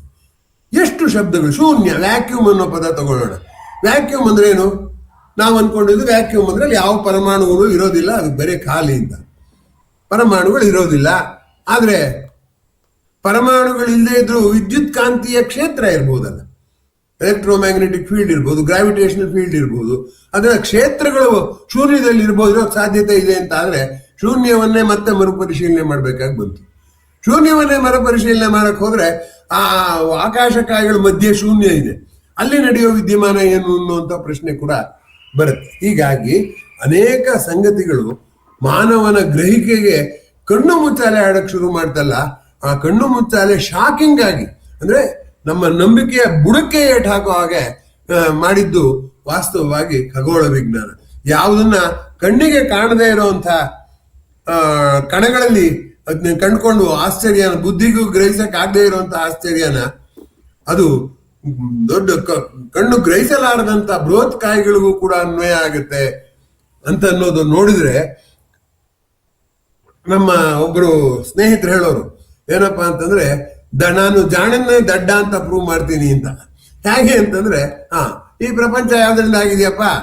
ಅಣುಗಳಿಂದ ಆಗಿದೆ. ಅಣು ಯಾವ್ದ್ರಿಂದ ಆಗಿದೆಯಪ್ಪ? ಪರಮಾಣುಗಳಿಂದ ಆಗಿದೆ. ಪರಮಾಣು ಯಾವ್ದ್ರಿಂದ ಆಗಿದೆ? ಎಲೆಕ್ಟ್ರಾನ್ ಆಗಿದೆ. ಅದ್ಯಾವ್ದಾಗಿದೆ? ಉಪ ಪರಮಾಣು ಕಣಗಳಿಂದ ಆಗಿದೆ. ಅದ್ಯಾವ್ದ್ರಿಂದ ಆಗಿದೆ? ಎಲ್ಲ ಹೇಳಿದ್ಮೇಲೆ ಕೊನೆಗೊಂದ್ಸರಿ ನಂಗೆ ಗೊತ್ತಿಲ್ಲ ಅಂತ ಹೇಳ್ತೀವಲ್ಲ, ಅಷ್ಟು ತಡವಾಗಿ ಗೊತ್ತಿಲ್ಲ ಅಂತ ಹೇಳೋದ್ರ ಬದಲು ಮೊದಲೇ ಗೊತ್ತಿಲ್ಲ ಅಂತ ಒಪ್ಕೊಂಡ್ಬಿಟ್ರೆ, ಅದೇ ಮೊದಲೇ ಗೊತ್ತಿಲ್ಲ ಅಂತ ಒಪ್ಕೊಂಡ್ರೆ ಉತ್ತರ ಹೇಳೋ ಸಮಸ್ಯೆ ಇರಲ್ಲ. ಅದರಿಂದ ದಡ್ಡನೇ ಜಾಣ ಅಂತ ಹೇಳ್ತಾ ಇದ್ರು. ಆದರೆ ಒಂದಂಶ ಗಮನಿಸಿ, ಇಷ್ಟೆಲ್ಲಾ ಗೊಂದಲಗಳು ಜಾಸ್ತಿ ಆಗ್ತಾನೆ ಹೋದ್ರು ಕೂಡ ಖಗೋಳ ವಿಜ್ಞಾನದ ಅಧ್ಯಯನ ಇದೆಯಲ್ಲ, ಅಷ್ಟೆಲ್ಲ ಗೋಜಲುಗಳಾಗ್ತಾ ಇದ್ರು ಕೂಡ ಅದರ ಅಧ್ಯಯನದ ತೀವ್ರತೆನ ಇವತ್ತಿಗೂ ತಗ್ಗಿಸಕ್ಕಾಗಿಲ್ಲ. ಅದು ತಂತಾನೆ ನಡೀತಾ ಇದೆ. ಮೊನ್ನೆ ಯಾರೋ ನನಗೆ ಹೇಳಿದ್ರು, ವಿಜ್ಞಾನನ ಸದುದ್ದೇಶಕ್ಕೂ ಬೆಳೆಸ್ಕೋಬಹುದು, ದುರುದ್ದೇಶಕ್ಕೂ ಬೆಳೆಸ್ಕೋಬಹುದು, ಆಟಮ್ ಬಾಂಬ್ ಮಾಡೋಕ್ಕೂ ಮಾಡ್ಬೋದು, ವಿದ್ಯುತ್ ಶಕ್ತಿ ಮಾಡೋಕ್ಕೂ ಹೋಗ್ಬೋದು ಅಂತ. ಖಗೋಳ ವಿಜ್ಞಾನ ಹಾಗಲ್ಲ. ಖಗೋಳ ವಿಜ್ಞಾನ ನಾವು ಅದನ್ನು ತಿಳ್ಕೊಳಕ್ ಹೋಗ್ತಿದೆ ಹೊರತು ಅದನ್ನು ಬದಲಾಯಿಸುವಂತ ತಾಕತ್ ನಮ್ಗೆ ಇವತ್ತಿಗೂ ಇಲ್ಲ. ಆದ್ರಿಂದ ಖಗೋಳ ವಿಜ್ಞಾನದ ದುರುಪಯೋಗ ಆಗ್ತಾ ಇದೆ ಅನ್ನೋದಕ್ಕಿಂತ ಹೆಚ್ಚಿಗೆ ಸವಾಲುಗಳಿದೆಯಲ್ಲ, ಇಂದ್ರಿಯ ನಂಬಬೇಕು, ಮನಸ್ಸು ನಂಬಬೇಕು, ಬುದ್ಧಿ ನಂಬಬೇಕು, ಏನ್ ಮಾಡ್ಬೇಕು, ಇಷ್ಟೆಲ್ಲ ಮಾಡಿದ್ರು ಕೊನೆಗೆ ಪ್ರಶ್ನೆಗಳ ಸಂಖ್ಯೆ ಕಡಿಮೆ ಆಗೋದ್ರ ಬದಲು ಹೆಚ್ಚಾಗ್ತಾನೆ ಇದೆಯಲ್ಲ, ಇದೇನಿದು ಅನ್ನುವ ಒಂದು ನೋಟ ಇದೆಯಲ್ಲ, ಅದು ಎಂಥವ್ರಿಗೂ ಕೂಡ ಯಾವಾಗ ನಾವು ಅಸಹಾಯಕತೆ ಆಗ್ತೀವೋ ಆಗ ನಮ್ಗೆ ಫಿಲಾಸಫಿ ಬರುತ್ತೆ. ತಮಾಷೆಯಾಗಿ ಹೇಳೋದುಂಟು, philosophy works where everything else fails ಅಂತ. ಬೇರೆದೆಲ್ಲ ಫೇಲ್ ಆಗ್ಬಿಟ್ರೆ ಆಗ ಫಿಲಾಸಫಿ ಕೆಲಸ ಮಾಡೋದಕ್ಕೆ ಪ್ರಾರಂಭ ಮಾಡುತ್ತೆ ಅಂತ. ಹಾಗಾಗಿ ಅದಕ್ಕೆ ಏನ್ ಮಾಡ್ತೀವಿ ನಾವು, ವ್ಯವಹಾರ ಎಲ್ಲ ಬೇಜಾರಾದ್ರೆ ಅಯ್ಯೋ ಜೀವನ ಇಷ್ಟೇ ಬಿಡಪ್ಪ ಅಂತ ಹೇಳ್ಬಿಡ್ತೀವಿ. ಅದರಿಂದ ಒಂಥರ ಅದು ನಕಾರಾತ್ಮಕತೆ ಫಿಲಾಸಫಿ ಅನ್ನೋ ಧೋರಣೆ ಇವತ್ತಿಗೂ ನಮ್ಗೆ ಇದೆ. ಆದ್ರೆ ಈ ನಕಾರಾತ್ಮಕ ಧೋರಣೆಯನ್ನ ಬಿತ್ತಿದ್ದು ನಾವು ಭೂಮಿಯ ಮೇಲೆ ಅಧ್ಯಯನ ಮಾಡಿದಂಥ ವಿಜ್ಞಾನಕ್ಕಿಂತ ಹೆಚ್ಚಿಗೆ ಆಕಾಶದ ಅಧ್ಯಯನ, ಆಕಾಶಕಾಯಗಳ ಅಧ್ಯಯನ, ಅಷ್ಟೆಲ್ಲ ಅಧ್ಯಯನದಲ್ಲಿ ಆ ತರ ಗೊಂದಲಗಳು ಸೃಷ್ಟಿಯಾದರೂ ಕೂಡ ಏನಾಗಿದೆ ಅಂತಂದ್ರೆ ಆ ಗೊಂದಲದಲ್ಲಿ ಉತ್ಸಾಹ ಕಳ್ಕೊಂಡಿಲ್ಲ ಅನ್ನುವಂಥದ್ದು ಗಮನಿಸ್ಬೇಕಾದ್ರು. ಇಷ್ಟ ಆಯ್ತಾ, ಆಗ್ಲಿ ಪರವಾಗಿಲ್ಲ, ಇನ್ನೊಂದ್ಸರಿ ಮಾಡ್ತೀವಿ. ಅದ್ರ ಮಾಹಿತಿ ತಪ್ಪ, ಅದಕ್ಕೆ ಇನ್ನೊಂದ್ಸರಿ ಮಾಡ್ತೀವಿ. ಉದಾಹರಣೆಗೆ ಚಂದ್ರನ ಮೇಲೆ ಮೆರೀನಾ ಅಂತ ಹೆಸರಿಟ್ರು, ಅಲ್ಲಿ ಸಮುದ್ರ ಇರಬೇಕು ಅಂತ. ಆಮೇಲೆ ಗೊತ್ತಾಯ್ತು ವಿಜ್ಞಾನಿಗಳಿಗೆ ಚಂದ್ರನಲ್ಲಿ ಸಮುದ್ರ ಇಲ್ಲ, ನೀರೇ ಇಲ್ಲ ಅಂತ. ಆದ್ರೆ ಹೆಸರು ಮೆರೀನಾ ಹಾಗೆ ಉಳ್ಕೊಂಡಿದೆ. ಆಮೇಲೆ ಚಂದ್ರನ ಮೇಲೆ ನೀರಿಲ್ಲ ಅಂತ ಘೋಷಣೆ ಮಾಡಿದ್ರು. ಯಾಕೆಂದ್ರೆ ಆ ನೀರಿನ ಅಣುಗಳನ್ನ ಹಿಡಿದಿಟ್ಕೊಳ್ಳೋ ಅಷ್ಟು ಗುರುತ್ವಾಕರ್ಷಣೆ ಶಕ್ತಿ ಇದಕ್ಕಿಲ್ಲ, ಅದಕ್ಕೆ ಚಂದ್ರನಿಗಿಲ್ಲ. ಯಾಕೆಂದ್ರೆ ಭೂಮಿಯ 6ನೇ ಒಂದು ಭಾಗ ಅವನು ಅಷ್ಟೇ. ಹಾಗಿರುವಾಗ ಜೊತೆಗೆ ನೀರು ಇರ್ಬೇಕಾದ್ರೆ ಹೈಡ್ರೋಜನ್ ಆಕ್ಸಿಜನ್ ಇರಬೇಕು. ಹೈಡ್ರೋಜನ್ ಅನ್ನು ಚಂದ್ರ ಹಿಡಿದಿಟ್ಕೊಳಕ್ ಸಾಧ್ಯವೇ ಇಲ್ಲ. ಹೈಡ್ರೋಜನ್ ಉಂಟಾದ್ರೆ ಹೊರಟೋಗುತ್ತೆ, ಅದರಿಂದ ನೀರು ಇಲ್ಲ ಅಂತಿದ್ರು. ಈಚೆಗೆ ತಿರ್ಗಿ ಸಂಶೋಧನೆ ಮಾಡಿದ್ರೆ ಚಂದ್ರನಲ್ಲಿ ನೀರು ಘನ ರೂಪದಲ್ಲಿ ಆ ತಂಪಾದ ಸೂರ್ಯನಿಗೆ ಎದುರಾಗದೇ ಇರೋ ಭಾಗದಲ್ಲಿ ಸಾಕಷ್ಟು ಪ್ರಮಾಣದಲ್ಲಿ ಇದೆ ಅಂತ ಗೊತ್ತಾಯ್ತು. ಹೀಗೆ ಈ ಕಣ್ಣು ಮುಚ್ಚಾಲೆ ಆಟ ಇದೆಯಲ್ಲ, ಯಾವುದು ಸತ್ಯ ಅನ್ನುವಂಥದ್ದಕ್ಕೆ, ಆ ಕಣ್ಣು ಮುಚ್ಚಾಲೆ ಆಟದ ಪರಾಕಾಷ್ಠೆ ಯಾವ್ದಾದ್ರು ಸಬ್ಜೆಕ್ಟ್ ಅಲ್ಲಿ ಹುಡುಕ್ಬೋದು. ಎಲ್ಲ ಸಬ್ಜೆಕ್ಟ್ ಅಲ್ಲೂ ಇದೆ ಕಣ್ಣು ಮುಚ್ಚಾಲೆ ಆಟ, ನಾನು ಅದನ್ನ ನಿರಾಕರಿಸ್ತಾನೆ ಇಲ್ಲ. ಅದನ್ನೇ ಒಂದು ವಿಷಯ ಉಪನ್ಯಾಸ ಮಾಡ್ಬೋದು, ಅದು ಬೇರೆ. ಆದ್ರೆ ಆ ಕಣ್ಣು ಮುಚ್ಚಾಲೆಯಿಂದ ಕಂಗೆಡದಲೆ ಆಟ ಆಡ್ತಾನೆ ಹೋಗ್ತಾ ಇದಾರಲ್ಲ ವಿಜ್ಞಾನಿಗಳು, ಅದು ತುಂಬಾ ಆಶ್ಚರ್ಯವಾದದ್ದು. ಈಗ ಅತ್ಯಂತ ದೊಡ್ಡ ಸವಾಲು ಅಂತಂದ್ರೆ, ಈಗ ಆ ಕ್ವಾಂಟಮ್ ಭೌತಶಾಸ್ತ್ರವನ್ನ ಆ ಆಕಾಶಕಾಯಗಳಿಗೆ ವಿಸ್ತರಿಸುವಾಗ ಏನೆಲ್ಲ ಬರ್ತಾ ಇದೆ. ಮ್ಯಾಟರು ಆಂಟಿ ಮ್ಯಾಟರು ಎರಡು ಇದೆ. ಆಂಟಿ ಮ್ಯಾಟರ್ ಅಂದ್ರೆ ಪ್ರೋಟಾನು ನ್ಯೂಟ್ರಾನ್ ಸುತ್ತ ಇಲೆಕ್ಟ್ರಾನ್ ಸುತ್ತದ ಬದಲು ನಕಾರಾತ್ಮಕದ ನೆಗೆಟಿವ್ ಆಂಟಿ ಪ್ರೋಟಾನು ನ್ಯೂಟ್ರಾನ್ ಸುತ್ತ ಇದು ಪಾಸಿಟ್ರಾನ್ ಸುತ್ತ ಹಾಗೆ ಹಾಕಿರಬಾರ್ದು ಅಂತ. ಇಲ್ಲಿ ಕಲ್ಪನೆಯೂ ಕೆಲಸ ಮಾಡುತ್ತೆ, ವಾಸ್ತವ ಸಂಗತಿಯೂ ಕೆಲಸ ಮಾಡ, ಅಂಥದ್ದು ಇದೆಯಾ ಇಲ್ವಾ ಅಂತ ಇದೆ ಅಂತ ಗೊತ್ತಾಯ್ತು. ವಿಚಿತ್ರ ಅಂದ್ರೆ ಮ್ಯಾಟರ್ ಆಂಟಿ ಮ್ಯಾಟರ್ ಎರಡು ಸೋಕ್ಬಿಟ್ರೆ ಸಾಕು, ಎರಡು ರೇಡಿಯೇಷನ್ ಆಗಿ ವಿಕರಣ ಆಗಿ ಪರಿವರ್ತನೆ ಆಗುತ್ತೆ ಅನ್ನುವಂಥದ್ದು. ಅದರಿಂದ ವಿಶ್ವದಲ್ಲಿ ಮ್ಯಾಟರ್ ಇದೆಯೋ ಆಂಟಿ ಮ್ಯಾಟರ್ ಇದೆಯೋ ಗೊತ್ತಿಲ್ಲ. ಆಂಟಿ ಮ್ಯಾಟರ್ ಒಟ್ಟಿಗೆ ಜೊತೆಲಿ ಇರೋ ಹಾಗಿಲ್ಲ. ಮ್ಯಾಟರ್ ಇರೋ ಜಗತ್ತೆ ಬೇರೆ ಇರಬೇಕು, ಆಂಟಿ ಮ್ಯಾಟರ್ ಇರೋ ಜಗತ್ತು ಅದೆಲ್ಲಿದೆ ಆಂಟಿ ಮ್ಯಾಟರ್ ಇರೋವಂಥದ್ದು ಅಂತ. ಇಂಥ ಉತ್ತರಗಳಿಗಿನ್ನ ಪ್ರಶ್ನೆಗಳನ್ನೇ ಹೆಚ್ಚಾಗುವಂಥ ಸಂದರ್ಭ.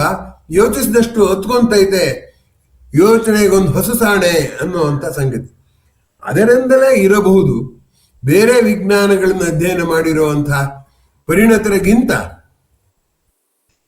ಖಗೋಳ ವಿಜ್ಞಾನ ಅಧ್ಯಯನ ಮಾಡಿದವರು ತಮ್ಮ ಸಾಂಗತ್ಯ ಇದೆಯಲ್ಲ, ಇಂದ್ರಿಯ ಮನಸ್ಸು ಬುದ್ಧಿಯ ಸಾಂಗತ್ಯ, ಆ ಸಾಂಗತ್ಯ ತರೋಕ್ ಆಗ್ದಲೇನೆ ಕಷ್ಟಕ್ಕೆ ಸಿಕ್ಕಾಕೊಂಡ್ಬಿಟ್ಟು ದಾರ್ಶನಿಕತೆಗೆ ನೋಡ್ತಾರೆ ಅನ್ನುವಂಥದ್ದು.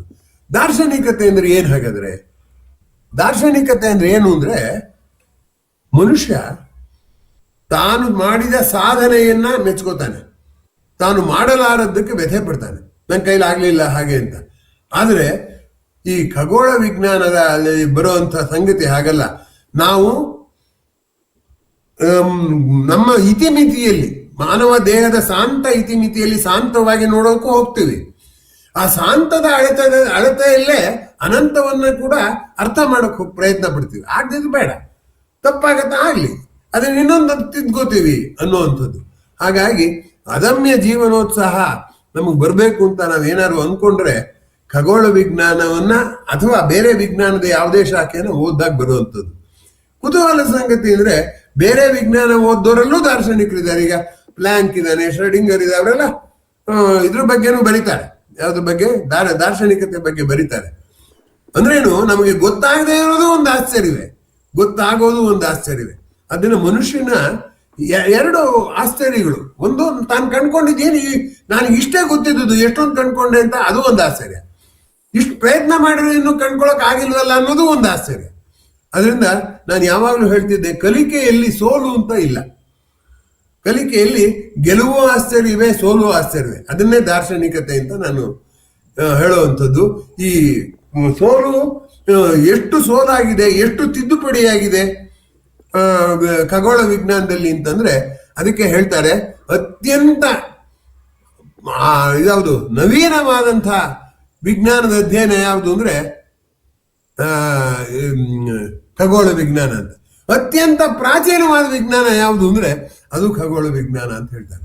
ಅದರಿಂದ ಅದು ಈ ರೀತಿಯ ಕಣ್ಣು ಮುಚ್ಚಾಲೆ ಆಟದಲ್ಲಿ ಒಂದು ದಾರ್ಶನಿಕತೆಯನ್ನು ತಂದುಕೊಂಡು ಆ ಕೊರತೆ ಮತ್ತು ಸಾಧನೆ ಇವುಗಳ ಮಧ್ಯದಲ್ಲೇನೆ ಪ್ರಪಂಚ ಅಂದ್ರೆ ಏನು ಅಂತ ನಾನು ನೋಡ್ತಾ ಇದ್ದೀನಿ, ಅರ್ಥವಾಗದಿದ್ರು ಅದು ಒಂದು ಸಾಧನೆಯೇ, ಅರ್ಥವಾದ್ರೂ ಅದು ಒಂದು ಸಾಧನೆ ಅನ್ನುವಂತ ಅಚ್ಚರಿಯನ್ನ ಸ್ಥಾಯಿಯಾಗಿ ಉಳಿಸೋದನ್ನ ದಾರ್ಶನಿಕತೆ ಅಂತ ನೀವು ಕರೆಯೋದಾದ್ರೆ, ತುಂಬಾ ಜನ ಖಗೋಳ ವಿಜ್ಞಾನಿಗಳು ದಾರ್ಶನಿಕರಿರೋದನ್ನ ಕಾಣಬಹುದು ನಾವು.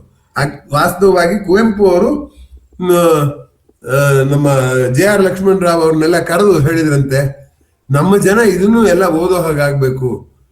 ಅದರಿಂದ ಅವರು ದಾರ್ಶನಿಕ ಕೃತಿಗಳು ಕೂಡ ಅಭಿಜಾತ ಕೃತಿಗಳು, ಕ್ಲಾಸಿಕ್ ಬುಕ್ಸ್ ಎಲ್ಲ ಕನ್ನಡಕ್ಕೆ ಅನುವಾದ ಆಗ್ಬೇಕು ಅನ್ನುವಾಗ ಅವರು ಹೇಳಿದ ಪಟ್ಟಿ ಇದೆ. ಜೇಮ್ಸ್ ಜೀನ್, ಆರ್ಥರ್ ಎಡ್ಡಿಂಗ್ಟನ್ ಇತ್ಯಾದಿ. ಆ ಪಟ್ಟಿಯಲ್ಲಿ ಇರೋರು ಬಹುತೇಕ ಜನ ಖಗೋಳ ವಿಜ್ಞಾನಿ. ಅದು ತುಂಬಾ ಗಮನಿಸಬೇಕಾಗಿರುವಂತಹ ಸಂಗತಿ. ಹಾಗಾಗಿ ಆತ್ಮೀಯರೇ, ಖಗೋಳ ವಿಜ್ಞಾನ ಸದಾ ಸವಾಲು, ಸದಾ ಎಚ್ಚೆತ್ತ ಕಣ್ಣಿನಿಂದ ನೋಡುವಂಥದ್ದು. ಜೊತೆಗೆ ಆ ಕಣ್ಣಿನಿಂದ ನೋಡುವಾಗ ನಾನು ಯಾವುದನ್ನು ನಂಬಬೇಕು ಅನ್ನೋ ಗೊಂದಲವೇ ಕೊನೆಗೆ ಉಳಿಯುತ್ತೆ ಹೊರತು ಕೊನೆಗೆ ಸ್ಪಷ್ಟ ಚಿತ್ರಣ ಬರೋ ಹಾಗೆ ಕಾಣೋದಿಲ್ಲ. ಈಗ ಎಂಟ್ಯಾಂಗಲ್ಮೆಂಟ್ ಅನ್ನೋದನ್ನ ತಗೊಳ್ಳಿ. ಎಂಟ್ಯಾಂಗಲ್ಮೆಂಟ್ ಅಂದ್ರೆ ಏನು? ಜ್ಯೋತಿರ್ವರ್ಷಗಳ ದೂರ ಇರೋ ಪಾರ್ಟಿಕಲ್ ಇಲ್ಲಿ ಕಣಗಳಲ್ಲಿ ಏನಾದ್ರು ವ್ಯತ್ಯಾಸ ಆದ್ರೆ ಅಲ್ಲಿ ಅದು ಕೂಡ ವ್ಯತ್ಯಾಸವನ್ನು ತೋರಿಸುತ್ತೆ ಅಂತ. ಆ ಎಂಟ್ಯಾಂಗಲ್ಮೆಂಟ್ ಹೆಂಗಾಗುತ್ತೆ, ಯಾಕಾಯ್ತದು, ಅದು ಎಂಟ್ಯಾಂಗಲ್ಮೆಂಟ್ ಹೋಗ್ಸೋದು ಹೇಗೆ, ಇಂಥ 100 ಪ್ರಶ್ನೆಗಳನ್ನ ಹಾಕೋದು ತುಂಬಾ ಸುಲಭ, ಆದ್ರೆ ಉತ್ತರ ಹೇಳೋದು ತುಂಬಾ ಕಷ್ಟ. DVG ಹೇಳೋ ಹಾಗೆ, ಸುರಿದು ಪ್ರಶ್ನೆಗಳ ಉತ್ತರ ಕೊಡೆ ಬಾರದವನ ಗುರುವೆಂದು ಕರೆಯುವೆಯ ಮಂಕುತಿಮ್ಮ ಅಂತ. ಈ ಎಂಟ್ಯಾಂಗಲ್ಮೆಂಟ್ ನೋಡಿ, ಇದುವರೆಗೂ ರಸಾಯನ ವಿಜ್ಞಾನ ಎರಡು ಕಣಗಳಿದೆ, ಪರಮಾಣುಗಳಿದೆ, ಇಷ್ಟ್ರ ಮಧ್ಯೆ ಒಂದು ಆಕರ್ಷಣೆ ವಿಕರ್ಷಣೆ ಎರಡು ಒಂದು ಸಮಸ್ಥಿತಿಗೆ ಬಂದು ಒಂದು ಬಾಂಡ್ ಲೆಂತ್ ಅಂತ ಇದೆ ಅಂತ. ಆ ಬಾಂಡ್ ಲೆಂತ್ ಇದ್ದಾಗಲೇ ಅದು ಪರಮಾಣು ಸ್ಥಿರವಾಗಿರುತ್ತೆ ಅಂತ. ಇದಕ್ಕೆ ಬಾಂಡ್ ಲೆಂತ್ ಇಲ್ಲ, ಮೆಕ್ಯಾನಿಸಮ್ ಗೊತ್ತಿಲ್ಲ, ಏನೂ ಗೊತ್ತಿಲ್ಲ, ಆದ್ರೆ ಇರೋದಂತೂ ಪ್ರಯೋಗದಿಂದ ಸಿಕ್ಕುತ್ತೆ. ಯಾಕೆ ಹೀಗೆ? ಖಗೋಳ ವಿಜ್ಞಾನಕ್ಕೂ ದಾರ್ಶನಿಕತೆಗೂ ಯಾಕೆ ಸಂಬಂಧ ಹೀಗೆ ಅಂತಂದ್ರೆ, ನನಗೆ ಅರ್ಥ ಆಗಿರೋ ಹಾಗೆ, ಇದು ನನ್ನ ಅಭಿಪ್ರಾಯ, ಯಾವುದೋ ಪುಸ್ತಕದ್ದಲ್ಲ, ನನಗೆ ಅರ್ಥ ಆಗಿರೋ ಹಾಗೆ, ಈ ಪ್ರಯೋಗ ಮತ್ತು ಸಿದ್ಧಾಂತ ಇದೆಯಲ್ಲ, ಅಂದ್ರೆ ಪ್ರಯೋಗ ಮಾಡಿ ನಾವೇನೋ ಒಂದು ಕಂಡುಕೊಳ್ಳುವಂಥದ್ದು, ಅದಕ್ಕೆ ಪೂರಕವಾಗಿ ಸಿದ್ಧಾಂತ ಬರೆಯೋದು. ಸಾಮಾನ್ಯವಾಗಿ ಪ್ರಯೋಗ ಮುಂದೆ ಹೋಗುತ್ತೆ, ಸಿದ್ಧಾಂತ ಹಿಂದೆ ಬರುತ್ತೆ ಅನ್ನೋ ಕೆಲವು ಕೇಸ್ಗಳಲ್ಲಿ, ಕೆಲವು ಪ್ರಕರಣಗಳಲ್ಲಿ ಸಿದ್ಧಾಂತ ಮುಂದೆ ಹೋಗುತ್ತೆ, ಪ್ರಯೋಗ ಹಿಂದೆ ಬರುತ್ತೆ. ಹೀಗಿರುವಾಗ ಖಗೋಳ ವಿಜ್ಞಾನವನ್ನು ತಗೊಂಡು ಅಧ್ಯಯನ ಮಾಡಿದ್ರೆ ಇವೆರಡು ಇನ್ನೂ ವಿಚಿತ್ರವಾಗಿ ನಡ್ಕೊಳ್ಳುತ್ತವೆ. ಈ ಪ್ರಯೋಗದಲ್ಲಿ ಏನೋ ಒಂದು ಕಂಡ್ಕೋತಾ ಇದ್ರೆ ಇದಕ್ಕಿದ್ದಾಗೆ ಸಿದ್ಧಾಂತ ಪ್ರಯೋಗ ಮಾಡೋಕ್ ಮುಂಚೆನೆ ಮುನ್ಸೂಚನೆ ಕೊಡುತ್ತೆ ಹೀಗಿದೆ ಅಂತ. ಈಗ ಬೆಳಕಿಗೆ ತೂಕ ಇದೆ ಅಂತ ಯಾರು ಅನ್ಕೊಂಡಿದ್ರು? ಬೆಳಕು ಅಂದ್ರೆ ಹಗುರವಾದ್ದು, ಅದು ಚಲಿಸುತ್ತೆ. ತೂಕ ಇದ್ರೆ ಅದಕ್ಕೂ ಜಡತೆ ಇದೆ ಅಂತ ಆಗತ್ತೆ. ಆದ್ರೆ ಅದನ್ನ ಮುಂಚೆ ಸೈದ್ಧಾಂತಿಕವಾಗಿ ಐನ್ಸ್ಟೀನ್ ಹೇಳಿದ್ದನ್ನ ಒಂದು ಭೂಮಿಗೆ ಬರುವ ಬೆಳಕು ಸೂರ್ಯನ ಸಮೀಪ ಬರುವಾಗ ಬಾಗುತ್ತೆ ಅನ್ನುವಂಥದ್ದನ್ನ ಗ್ರಹಣ ಆದಾಗ ಕಂಡುಕೊಂಡ್ರು. ಅಂದ್ರೆ ಬೆಳಕಿಗೂ ತೂಕ ಇದೆ ಅಂತನ್ನುವಂತ ಒಂದು ಸೂಚನೆಯನ್ನು ಯಾವ್ದು ಐನ್ಸ್ಟೀನ್ ಕೊಟ್ಟರು ಅದನ್ನ ಪ್ರಯೋಗದ ಮೂಲಕ ಖಾತರಿಪಡಿಸಿದ್ರು. ಹಾಗಾಗಿ ಬೇರೆ ಬೇರೆ ಕ್ಷೇತ್ರಗಳಲ್ಲಿ ವಿಜ್ಞಾನ ಮುಂಚೆ ಬರುತ್ತೋ ಅಥವಾ ಪ್ರಯೋಗ ಮುಂಚೆ ಬರುತ್ತೋ ಸಿದ್ಧಾಂತ ಮುಂಚೆ ಬರುತ್ತೋ ಅಂದ್ರೆ ಸಲೀಸಾಗಿ ಹೇಳ್ಬೋದು. ಇಲ್ಲಿ ಹೇಳೋಕೆ ಸಾಧ್ಯವಿಲ್ಲ. ಇದ್ದಕ್ಕಿದ್ದ ಹಾಗೆ ಪ್ರಯೋಗದಲ್ಲಿ ಏನೋ ಬೆಳವಣಿಗೆ ಆಗುತ್ತೆ, ಇದ್ದಕ್ಕಿದ್ದ ಹಾಗೆ ಸಿದ್ಧಾಂತದಲ್ಲಿ ಏನೋ ಬೆಳವಣಿಗೆ ಆಗುತ್ತೆ. ಈ ಎರಡರ ನಡುವೆ ಪೈಪೋಟಿ ಇದೆಯಲ್ಲ, ಎರಡನ್ನೂ ಕೈ ಬಿಡೋ ಹಾಗಿಲ್ಲ. ಸಿದ್ಧಾಂತ ಗಣಿತೀಯವಾದ್ದು ಮತ್ತೆ ಬುದ್ಧಿಗೆ ಸಂಬಂಧಪಟ್ಟದ್ದು. ಪ್ರಯೋಗ ತಾನು ಮಾಡುವಂತ ಉಪಕರಣಗಳನ್ನ ಬಳಕೆ ಮಾಡಿ ಸತ್ಯಗಳು ಅಂತ ಮಾಹಿತಿ ಅಂತದ್ದು. ಅದರಿಂದ ಇಂದ್ರಿಯ ಮಾಹಿತಿ ಮತ್ತು ಉಪಕರಣದ ಮಾಹಿತಿ, ಬುದ್ಧಿಯ ಅದಕ್ಕೊಂದು ವಿನ್ಯಾಸ ಹುಡುಕುವಂತ ಮೂರು ಕೆಲಸನೂ ಸಮಾಂತರವಾಗಿ ಒಟ್ಟಿಗೆ ಆಗ್ತಾ ಇದೆ ಅನ್ನೋದೇ ಈ ಖಗೋಳ ವಿಜ್ಞಾನ ದಾರ್ಶನಿಕತೆಗೆ ಹತ್ತಿರ ಆಗೋದಕ್ಕೆ ಕಾರಣ ಅಂತ ನಾನಾದ್ರೂ ಭಾವಿಸ್ಕೊಂಡಿದ್ದೀನಿ. ಮೊದಲು ಇಂದ್ರಿಯಗಳಿಂದ ಮನಸ್ಸಿಗೆ ಹೋದ್ವಿ, ಮನಸ್ಸಿನಿಂದ ಬುದ್ಧಿಗೆ ಹೋದ್ವಿ, ಆಮೇಲೆ ಜ್ಞಾನ ಅಜ್ಞಾನದ ಮಿಶ್ರಣ ಖಗೋಳ ವಿಜ್ಞಾನ ಅಂತ ಅನ್ನೋದು. ಜೊತೆಗೆ ಈಗ ಬುದ್ಧಿಯ ಸೋಲು ತರ್ಕ ಕೂಡ ಅನ್ವಯ ಆಗೋದಿಲ್ಲ ಅಂತ ಹೇಳುವಂಥದ್ದು ಕ್ವಾಂಟಮ್ ಮೆಕ್ಯಾನಿಕ್ಸ್ ಅಲ್ಲಿ ಬಂದದ್ದು. ತರ್ಕ ಒಂದು ಮಿತಿವರೆಗೆ ಮಾತ್ರ ಕೆಲಸ ಮಾಡುತ್ತೆ, ಅಲ್ಲಿಂದ ಆಚೆಗೆ ತರ್ಕ ಕೆಲಸ ಮಾಡಲ್ಲ ಅಂತ. ಅದಕ್ಕೂ ಕೂಡ ಈಗ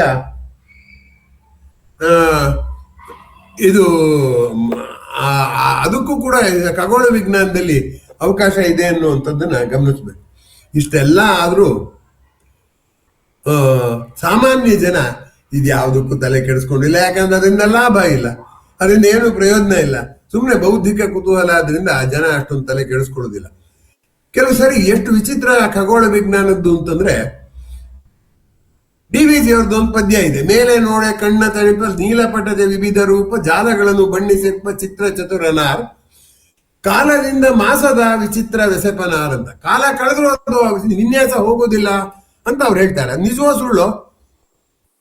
ಅದು ನಮ್ಮ ಮನುಷ್ಯನ ಜೀವಿತದ ಸೀಮಿತ ಅವಧಿಯಲ್ಲಿ ನೋಡಿದ್ರೆ ನಿಜ, ಆದ್ರೆ ಕೋಟ್ಯಂತರ ವರ್ಷ ನೋಡಿದ್ರೆ ಅದು ಸುಳ್ಳು. ಯಾಕೆ ಅಂತಂದ್ರೆ ಕೋಟ್ಯಂತರ ವರ್ಷದ ಅವಧಿಯಲ್ಲಿ ಆ ವಿನ್ಯಾಸ ಬದಲಾಗಿರೋದು ಉಂಟು.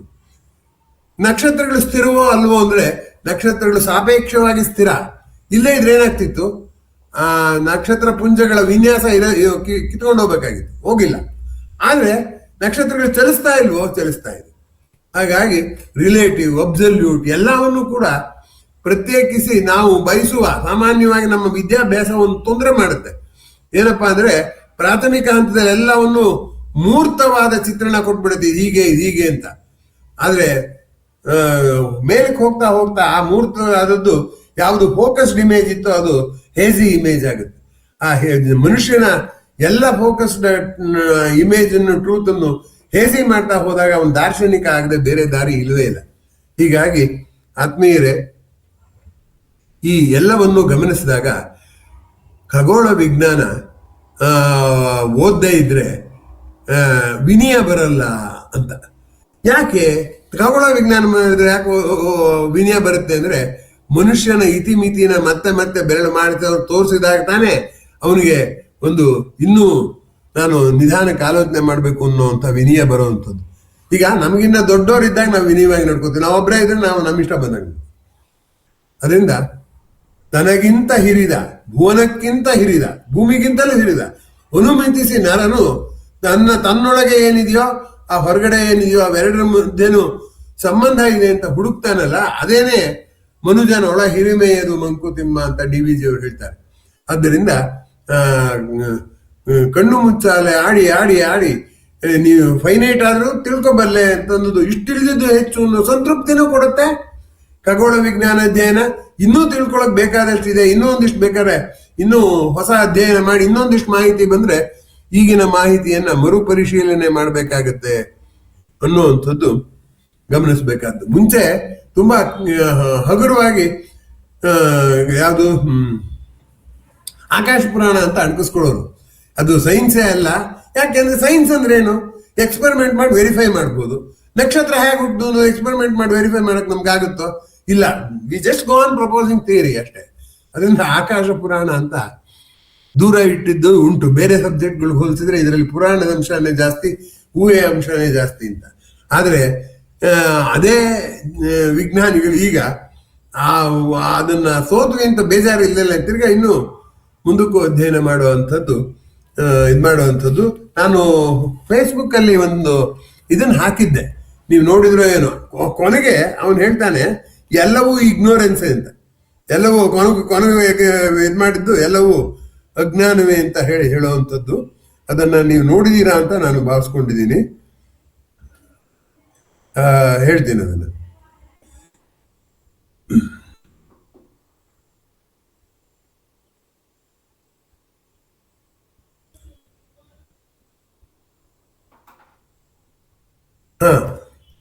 ಅಶೇಮ್ ಗೈಲಿ ಅಂತ ಅವನು ಒಬ್ಬ ಸೈಂಟಿಸ್ಟು, ನೊಬೆಲ್ ಸೈಂಟಿಸ್ಟ್. ಅವನೇನ್ ಹೇಳ್ತಾನೆ ಅಂದ್ರೆ, the Nobel scientist who help Discover dark energy now thinks something might be seriously wrong. Modern cosmology faces a reckoning as the scientist who discovered dark energy finds evidence that our fundamental understanding of space is incomplete. Fundamental understanding is incomplete ಅಂತ ಅವನು ಹೇಳ್ತಾನೆ. In 1998, astronomer Adam Rees helped uncover the startling reality that our universe is not just expanding, but doing so at accelerating rate, a feat that earned him the 2011 Nobel Prize in Physics. This acceleration was attributed to dark energy, a mysterious force thought to comprise roughly 68% of cosmos. Cosmos the 68% dark energy. However, and highly precise measurements using distant supernova and Cepheid variable stars have revealed a troubling inconsistency known as Hubble tension. ಅದಕ್ಕೆ Hubble tension ಅನ್ನೋ ಪದ ಕೊಟ್ಟಿದ್ದಾರೆ. The universe appears to be flying apart much faster than the standard cosmological model predicts, suggests that the very foundation of our cosmic understanding may be flawed. ಅದಕ್ಕೆ Nobel prize ಬಂದಿದೆ ಸಂಶೋಧನೆಗೆ, ಆದರೆ ಅದು flawed ಅಂತ ಹೇಳ್ತಾರೆ. ಈ ತರ ಅವನು ಹೇಳೋದು ನೋಡಿದ್ರೆ ಅವನು ಆತನ ಮಾತು ಹೆಂಗಿದೆ ನೋಡಿ. ಅದರಿಂದ ಆತ್ಮೀಯರೇ, ಒಂದು ಪ್ರಸಂಗ ಹೇಳಿ ನನ್ನ ಮಾತುಗಳನ್ನು ಮುಗಿಸ್ತೀನಿ. ಸದ್ಯ ನನ್ನ ಗಂಟ್ಲು ತುಂಬಾ ತಕರಾರೇನು ಮಾಡಲಿಲ್ಲ ಇವತ್ತು ಮಾತಾಡೋದಕ್ಕೆ. ನಾನು ಪಟ್ಟ ಧೈರ್ಯಕ್ಕೆ, ತೆಗೆದುಕೊಂಡ ಧೈರ್ಯಕ್ಕೆ ಅದು ಸಹಾಯ ಮಾಡ್ತು ಅನ್ನುವಂಥದ್ದು. ಅಮೆರಿಕನ್ ಯೂನಿವರ್ಸಿಟಿ ಒಂದರಲ್ಲಿ ನ್ಯೂಕ್ಲಿಯರ್ ವಿಜ್ಞಾನಕ್ಕೆ ಸಂಬಂಧಪಟ್ಟದ್ದು. ಅಧ್ಯಾಪಕರು ಬಂದರು, ಎಲ್ಲ ಪಾಠ ಮಾಡಿದ್ರು, ಎಲ್ಲವನ್ನು ಡಿರಿವೇಶನ್ ಎಲ್ಲ ಮಾಡಿ ತೋರಿಸಿದ್ರು, ಈಕ್ವೇಶನ್ ಎಲ್ಲ ಮಾಡಿ ತೋರಿಸಿದ್ರು. ವಿದ್ಯಾರ್ಥಿಗಳು ಎಲ್ಲ ಬರ್ಕೊಂಡ್ರು. ಇವೆಲ್ಲ ನೆನ್ಪಿಟ್ಕೋಬೇಕಲ್ಲಪ್ಪ ಅಂತ ಚಿಂತೆ ಮಾಡ್ಕೊಂಡು ಬರೋರಂತೆ. ಯಾವಾಗ ಅವ್ರ ತರಗತಿಯಿಂದ ಹೊರಗೆ ಬರ್ಬೇಕಾದ್ರೂ ಯಾರ ಮುಖದಲ್ಲೂ ನಗೆ ಇರ್ತಿರ್ಲಿಲ್ಲ, ಚಿಂತೆ ಇರ್ತಿತ್ತು. ಇದೆಲ್ಲ ಏನೇನೋ ಗೋಜು, ನಂಗೆ ಅರ್ಥವಾಗಿಲ್ಲ, ಭಾಗಶಃ ಅರ್ಥ ಆಗಿದೆ, ಏನ್ ಮಾಡೋದು ಅಂತ. ಒಂದ್ ದಿವಸ ಆ ತರಗತಿಯಿಂದ ಎಲ್ಲಾ ಹುಡುಗರು ನಗ್ತಾ ಬಂದ್ರಂತೆ ತರಗತಿಯಿಂದ ಆಚೆಗೆ. ಅವಾಗ ಆ ಲೈಬ್ರರಿಯನ್ಗೆ ಆಶ್ಚರ್ಯ ಆಯ್ತು, ಯಾಕೆ ಇವ್ರು ಯಾವತ್ತೂ ಈ ತರ ಸಂತೋಷವಾಗಿ ಬರೆದಿದ್ದವ್ರು ಇವತ್ತು ಬಂದ್ಬಿಟ್ಟಿದಾರಲ್ಲ, ಯಾಕೆ ಬಂದ್ರು ಅಂತ ಅಂದ್ಬಿಟ್ಟು ಕೊನೆ ಕುತೂಹಲವಾಗಿ ಅವ್ರನ್ನ ಹೋಗಿ ಕೇಳಿದ್ನಂತೆ, ಏನ್ ಇವತ್ತು ಯಾಕೆ ಇಷ್ಟೊಂದು ಖುಷಿ ಆಗಿದ್ದೀರಾ, ಇವತ್ತು ಪಾಠ ತುಂಬಾ ಚೆನ್ನಾಗಿ ಅರ್ಥ ಆಯ್ತಾ, ಯಾವಾಗ್ಲೂ ಡಲ್ ಆಗಿ ಬರ್ತಿದ್ರಿ, ಮಂಕು ಬೆರ್ತಿರೋ ಹಾಗೆ ಬರ್ತಿದ್ರಿ, ಇವತ್ತು ಈಗ ಬರ್ತಿದ್ದೀರಾ ಅಂತ. ಅದಕ್ಕೆ ಅವ್ರು ಹೇಳಿದ್ರಂತೆ ಹುಡುಗರು, ನಿನ್ನೆ ನಮ್ಮ ಸರ್ ಡಿರೈವ್ ಮಾಡಿದ್ರಲ್ಲ ಅದು ಇವತ್ತು ಸುಳ್ಳು ಅಂತ ಗೊತ್ತಾಗ್ಬಿಟ್ಟಿದೆ ನಮ್ಗೆ ಅಂತ. ಅಂದ್ರೆ ನ್ಯೂಕ್ಲಿಯರ್ ಕೆಮಿಸ್ಟ್ರಿಯಲ್ಲಿ ಅದನ್ನ ಅದಕ್ಕೆ ತಮಾಷೆಯಾಗೂ ಹೇಳೋದುಂಟು, ಅನ್ಕ್ಲಿಯರ್ ಕೆಮಿಸ್ಟ್ರಿ ಅಂತ. ಹಾಗೆ ಈ ಖಗೋಳ ವಿಜ್ಞಾನದ ಇದು ಮಾಮೂಲು. ಇದು ಏನಂದ್ರೆ ಎಲ್ಲ ಸರಿಯಾಗಿದೆ ಅನ್ನುವಾಗ ಅದೆಲ್ಲ ಬೇರೆ ಆಗ್ಬಿಡುದು. Someone separates the end when you feel that you have met both ends ಅಂತ ಎಲೆಕ್ಟ್ರೋಕೆಮಿಸ್ಟ್ರಿ ಒಬ್ಬ ಹೇಳ್ತಾನೆ, ವಿದ್ಯುತ್ ರಸಾಯನಶಾಸ್ತ್ರ. ಹಾಗೆ ಎಲ್ಲವನ್ನು ಅರ್ಥ ಮಾಡ್ಕೊಂಡ್ವಿ ಅಂತ ನಿಟ್ಟುದ್ರು ಬಿಟ್ರೆ ಎಷ್ಟೊತ್ತಿಗಾಗ್ಲೇ ದೂರ ಹೋಗಿರುತ್ತೆ. ಅಂತಹ ವಿಜ್ಞಾನದ ಶಾಖೆ. ಪಂಪ ಹೇಳ್ತಾನೆ, ಕವಿತೆ ನಿಚ್ಚಂ ಹೊಸದು ಅಂತ. ಒಂದ್ ಕವಿತೆನ ಎಷ್ಟು ದಿವಸ ಹೊಸದಾಗಿರಕ್ ಸಾಧ್ಯ, ಎಲ್ಲವನ್ನೂ ಅರ್ಥ ಮಾಡ್ಕೊಂಡ್ಮೇಲೆ ಅದು ಬೇಜಾರಾಗುವಂಥದ್ದೇ. ಅದರಿಂದ ನಿಚ್ಚಂ ಹೊಸದು ಅನ್ನೋ ಬಿರುದು ಯಾವ್ದಕ್ಕಾದ್ರು ಕೊಡ್ಬೇಕು ಅಂದ್ರೆ ಖಗೋಳ ವಿಜ್ಞಾನಕ್ಕೆ.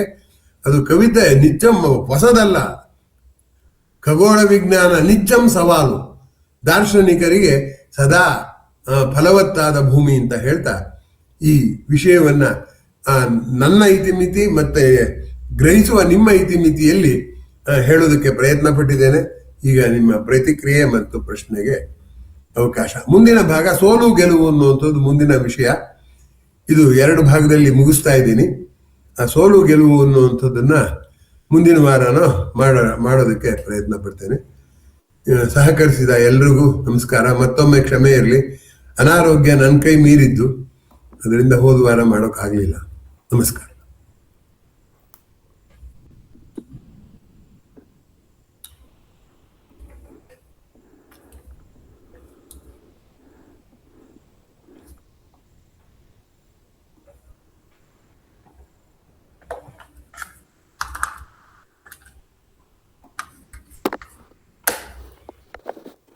ಸರ್, ತುಂಬ ಚೆನ್ನಾಗಿತ್ತು.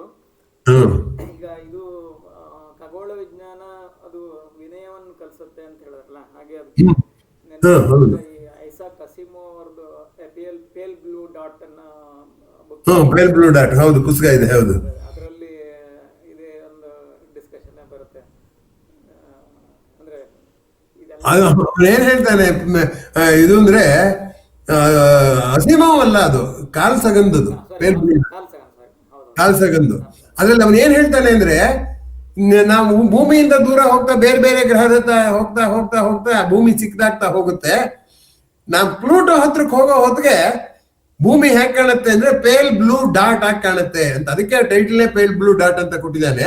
ಅವನು ಹೇಳ್ತಾನೆ, ಈ ಪೇಲ್ ಬ್ಲೂ ಡಾಟ್ ಅಲ್ಲೇ ನಿಮ್ಮ ಸಂಸ್ಕೃತಿ, ಸಂಗೀತ, ಏನೇನೆಲ್ಲ ಮನುಷ್ಯ ಸಾಧನೆ ಮಾಡಿದಾನೋ, it is a behaviour found in a small dot of the solar system. Cosmos ಅಲ್ಲ, ಇನ್ನು ಕಾಸ್ಮಾಸ್ ದೂರ ಹೋದ್ರೆ ಇನ್ನು ಅದು ಆ ಡಾಟು ಕಾಣೋದಿಲ್ಲ. ಅದರಿಂದ ಯಾಕೆ ಅಷ್ಟೊಂದು ಕಚ್ಚಾಡ್ತೀರಾ ಅಂತ ಅನ್ನುವಂಥದ್ದು. ಅದಕ್ಕೆ ಹೇಳಿದ್ದು, ತನಗಿಂತ ಹಿರಿದು ಮನುಷ್ಯ ಟ್ಯಾಕಲ್ ಮಾಡಿರೋದು ಅಥವಾ ಅರ್ಥ ಮಾಡ್ಕೊಳಕ್ ಪ್ರಯತ್ನ ಪಟ್ಟಿರೋದ್ರಲ್ಲಿ ಖಗೋಳ ವಿಜ್ಞಾನ ಅತಿ ಮುಂಚೂಣಿಲಿದೆ. ಹಾಗಾಗಿ ಅವ್ರು ಹೇಳೋದು ಅದ್ರ ಹೆಸರೇ ಪೇಲ್ ಬ್ಲೂ ಡಾಟ್ ಅಂತ ಇಟ್ಟಿರೋದು, ಕಾರ್ಲ್ ಸಗನ್ ಪುಸ್ತಕ.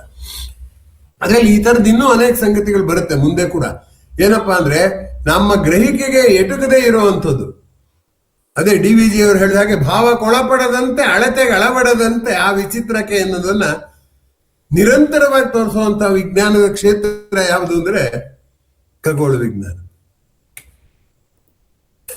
ಅದೇ ಸರ್, ಈಗ ಮತ್ತಿದೆ ಈ ದಾರ್ಶನಿಕತೆ ಅನ್ನೋದು ಹಾಗೆ ಅಲ್ವಾ, ನಮ್ಗೆ ಎಲ್ಲದನ್ನೂ ಒಂದು ಕಾಂಕ್ರಿಟೈಸ್ ಆಗಿ ನೋಡ್ಬೇಕು ಅನ್ನೋ ಒಂದು ಆಸೆ, ಆದ್ರೆ ಅದು ಆಗಲ್ಲ.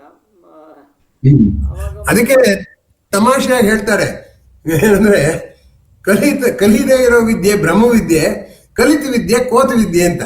ಕಲ್ತ್ಬಿಟ್ಮೇಲೆ ಅದ್ರದ್ದು no more charm is there. ಅದು ನಿಚ್ಚಂ ಹೊಸದಾಗ್ಬೇಕಾದ್ರೆ ಕಲಿಯೋ ಅಂಶ ಒಂಚೂರು ಕಲ್ತ್ಕೊಂಡ್ರೆ, ಕಲಿದೇ ಇರೋ ಅಂಶ ಇನ್ನೊಂದಷ್ಟು ಬರ್ಬೇಕು, ಕಲ್ತಿದ್ದಕ್ಕಿನ್ನ ಜಾಸ್ತಿ ಬರ್ಬೇಕು. ಅವಾಗ್ಲೇನೆ ಅದು ನಿಚ್ಚಂ ಹೊಸದು ಅಂತ ಹೇಳಕ್ಕೆ ಸಾಧ್ಯ ಆಗುವಂಥದ್ದು. ಆದ್ರೆ ಅದಕ್ಕೆ ಒಂದು ಉದಾಹರಣೆ ಕೊಡಿ ಅಂದ್ರೆ, ವಿಜ್ಞಾನದ ಶಾಖೆಗಳ ಪೈಕಿ ಖಗೋಳ ವಿಜ್ಞಾನವೇ ಅತ್ಯಂತ ರೋಚಕ ಉದಾಹರಣೆ ಅಂತ ನಾನು ಭಾವಿಸ್ಕೊಂಡಿದ್ದೀನಿ. ಅದನ್ನೇ ನಾನು ಈ ಇದರಲ್ಲಿ ಹೇಳಕ್ ಹೊರಟಿದ್ದು. ಇಷ್ಟೇ ನನ್ನ ಆಶಯ. ತುಂಬಾ ಅದೆಲ್ಲ ಖಗೋಳ ವಿಜ್ಞಾನ ಹೇಳ್ಕೊಟ್ಬಿಡ್ಬೇಕು ಅಂತಲ್ಲ. ಆದ್ರೆ ಅಧ್ಯಾಪಕರಿಗೊಂದು ಸಂದೇಶ, ಪಾಠನ ಯಾವಾಗ್ಲೂ ಕಾಂಕ್ರೀಟ್ ಟರ್ಮ್ಸ್ ಅಲ್ಲಿ ಮಾತಾಡಬೇಡಿ. ಯಾಕೆ ಅಂತಂದ್ರೆ ಅದು ಕಾಂಕ್ರೀಟ್ ಆಗಿಲ್ಲ ನೇಚರು.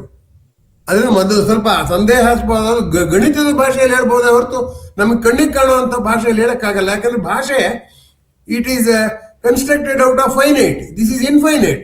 ಇನ್ಫೈನೈಟ್ ನ ಫೈನೈಟ್ ಭಾಷೆಯಲ್ಲಿ ಹೆಂಗ್ ಹೇಳಕ್ಕಾಗತ್ತೆ? ಆಗೋದಿಲ್ಲ. ಅದನ್ನೇ ವೈಟೆಡ್ ಹೇಳ್ತಾರೆ, ಫೆಲಸಿ ಆಫ್ ಮಿಸ್ಪ್ಲೇಸ್ಡ್ ಕಾಂಕ್ರೀಟ್ನೆಸ್ ಅಂತ. ಯಾವ್ದು ಕಾಂಕ್ರೀಟ್ ಅಲ್ವೋ ಅದನ್ನ ಕಾಂಕ್ರೀಟ್ ಆಗಿ ಹೇಳಿದ್ರೆ ಇನ್ನೊಂದು ಸ್ವಲ್ಪ ಹೊತ್ತಿಗೆ ಅದು ಆ ಕಾಂಕ್ರೀಟ್ ಅಲ್ಲ ಅಂತ ತೋರಿಸ್ಕೊಳುತ್ತೆ. ಬೇರೆ ಇನ್ಯಾವುದೋ ಅಧ್ಯಯನದ ಮೂಲಕ ಅದು ಗೊತ್ತಾಗುತ್ತೆ ಅನ್ನುವಂಥದ್ದು. ಅದರಿಂದ ಪಾಠ ಮಾಡುವಾಗ ನಾವೆಲ್ಲ ಎಲೆಕ್ಟ್ರಾನ್ ಈ ರಸ್ತೆಯಲ್ಲಿ ಈ ದಾರಿಲಿ ಹೋಗುತ್ತೆ ಅಂತಿದ್ವಿ.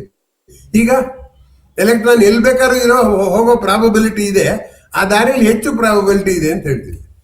ಅವಾಗ ಏನಾಯ್ತು? ಸ್ಪಷ್ಟತೆ ಹೋಗ್ಬಿಟ್ಟು ಮತ್ತೆ ಸಂದಿಗ್ಧತೆ ಬರಬೇಕು. ಸಂದಿಗ್ಧತೆ ವಾಸ್ತವದ ಒಂದು ಭಾಗ ಅಂತ ನಾವು ಮಕ್ಕಳಿಗೆ ಸ್ವಲ್ಪ ಸ್ವಲ್ಪ ಪರಿಚಯ ಮಾಡ್ಕೊಡೋದು ಆಸೆ ಅಂತ ನಾನು ಅನ್ಕೊಂಡಿದ್ದೆ.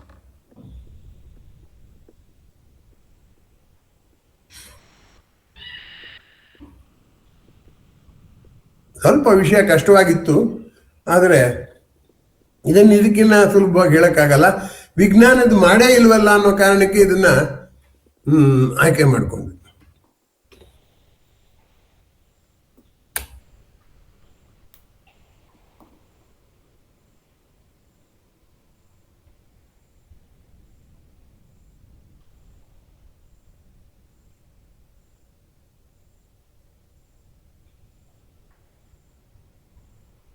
ಏನು ಪ್ರಶ್ನೆ ಇದ್ದರೆ ಮುಗಿಸ್ಬೋದು.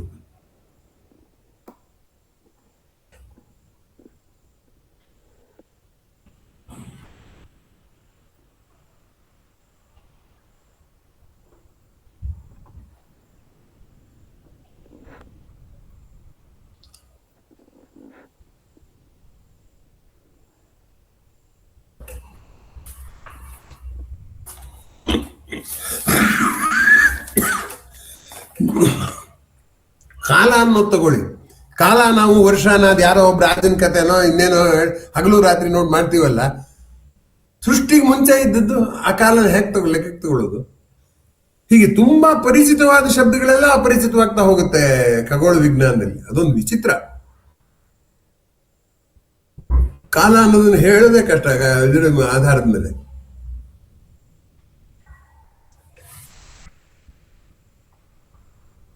ಬಿಗ್ ಬ್ಯಾಂಗ್ ಥಿಯರಿ ಅಲ್ಲಿ ಸರಿಗಿಲ್ಲ ಅಂತ ಈಗ ಹೇಳ್ತಿದ್ದಾರೆ ಆಗ್ಲೇ. ಎಷ್ಟು ವರ್ಷ ಅದು ತುಂಬಾ ಸೆಲೆಬ್ರೇಟೆಡ್ ಥಿಯರಿ, ಈಗ ಅಲ್ಲ ಅಂತಿದ್ದಾರೆ. ಅದು ಬಿಗ್ ಬೌನ್ಸ್ ಅಂತ ಹೇಳ್ತಾರಲ್ಲ.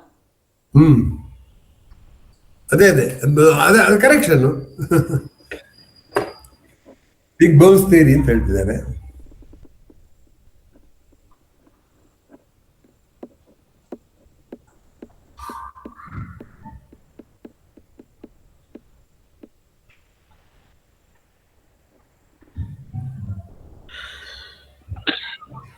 ಹಲೋ, ನಮಸ್ತೆ ಗುರುಜಿ. ಹೇಳಪ್ಪ.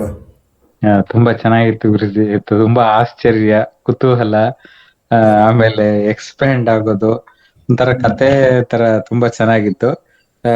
ನೀವು ಪ್ಲೂಟೋದ್ ಉದಾಹರಣೆ ಕೊಟ್ರಿ. 2006ರಲ್ಲಿ ಪ್ಲೂಟೋದ್ ಗ್ರಹದ ಮಾನ್ಯತೆ ಇಂದ ತೆಗೆದು ಹಾಕಿದಾಗ ನಾನು ನಿಮ್ಗೊಂದು ಪತ್ರ ಬರ್ದಿದ್ದೆ.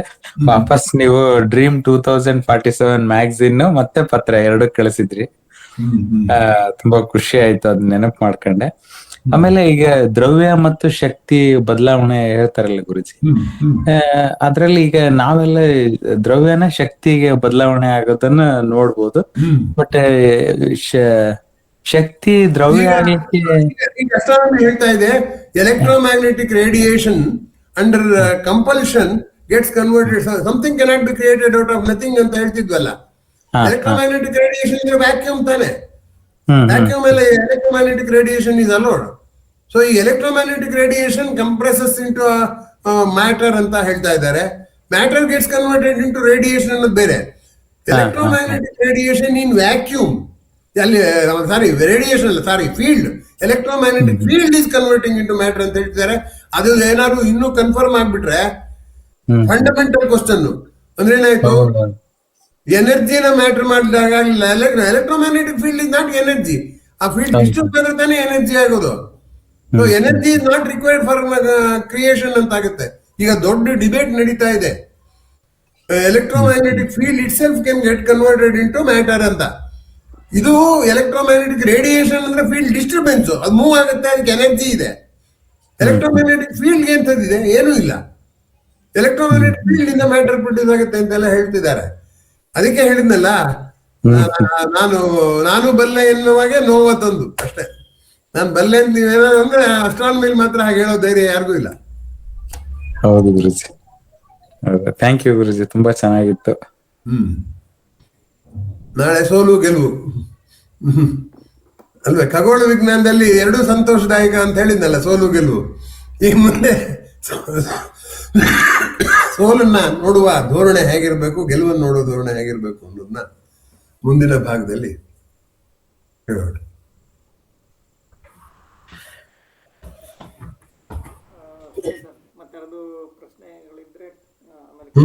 ಇದ್ದೇ ಇದೆಯಲ್ಲ, ಅಲ್ಲಿಗೆ ಹಾಕ್ಬೋದಲ್ಲ ಪ್ರಶ್ನೆ ಹಾಕಕ್ಕೆ, ಅದು ಒಂದು ಅವಕಾಶ ಇದ್ದೇ ಇದೆ. ತುಂಬಾ ಚೆನ್ನಾಗಿತ್ತು ಸರ್, ಬಹಳ ಖುಷಿ ಆಯ್ತು ಇದು. ಮತ್ತೆ ಮುಂದಿನ ವಾರ ಭೇಟಿ ಆಗೋಣ. ತಮ್ಮ ಆರೋಗ್ಯನ ಸುಧಾರಿಸಲಿ ಅಂತ ಆಶಿಸ್ತಾ ಇವತ್ತಿನ ಕಾರ್ಯಕ್ರಮ ಮುಗಿಸ್ತಾ ಇದ್ದೇವೆ. ಧನ್ಯವಾದಗಳು, ನಮಸ್ಕಾರ. Thank you sir.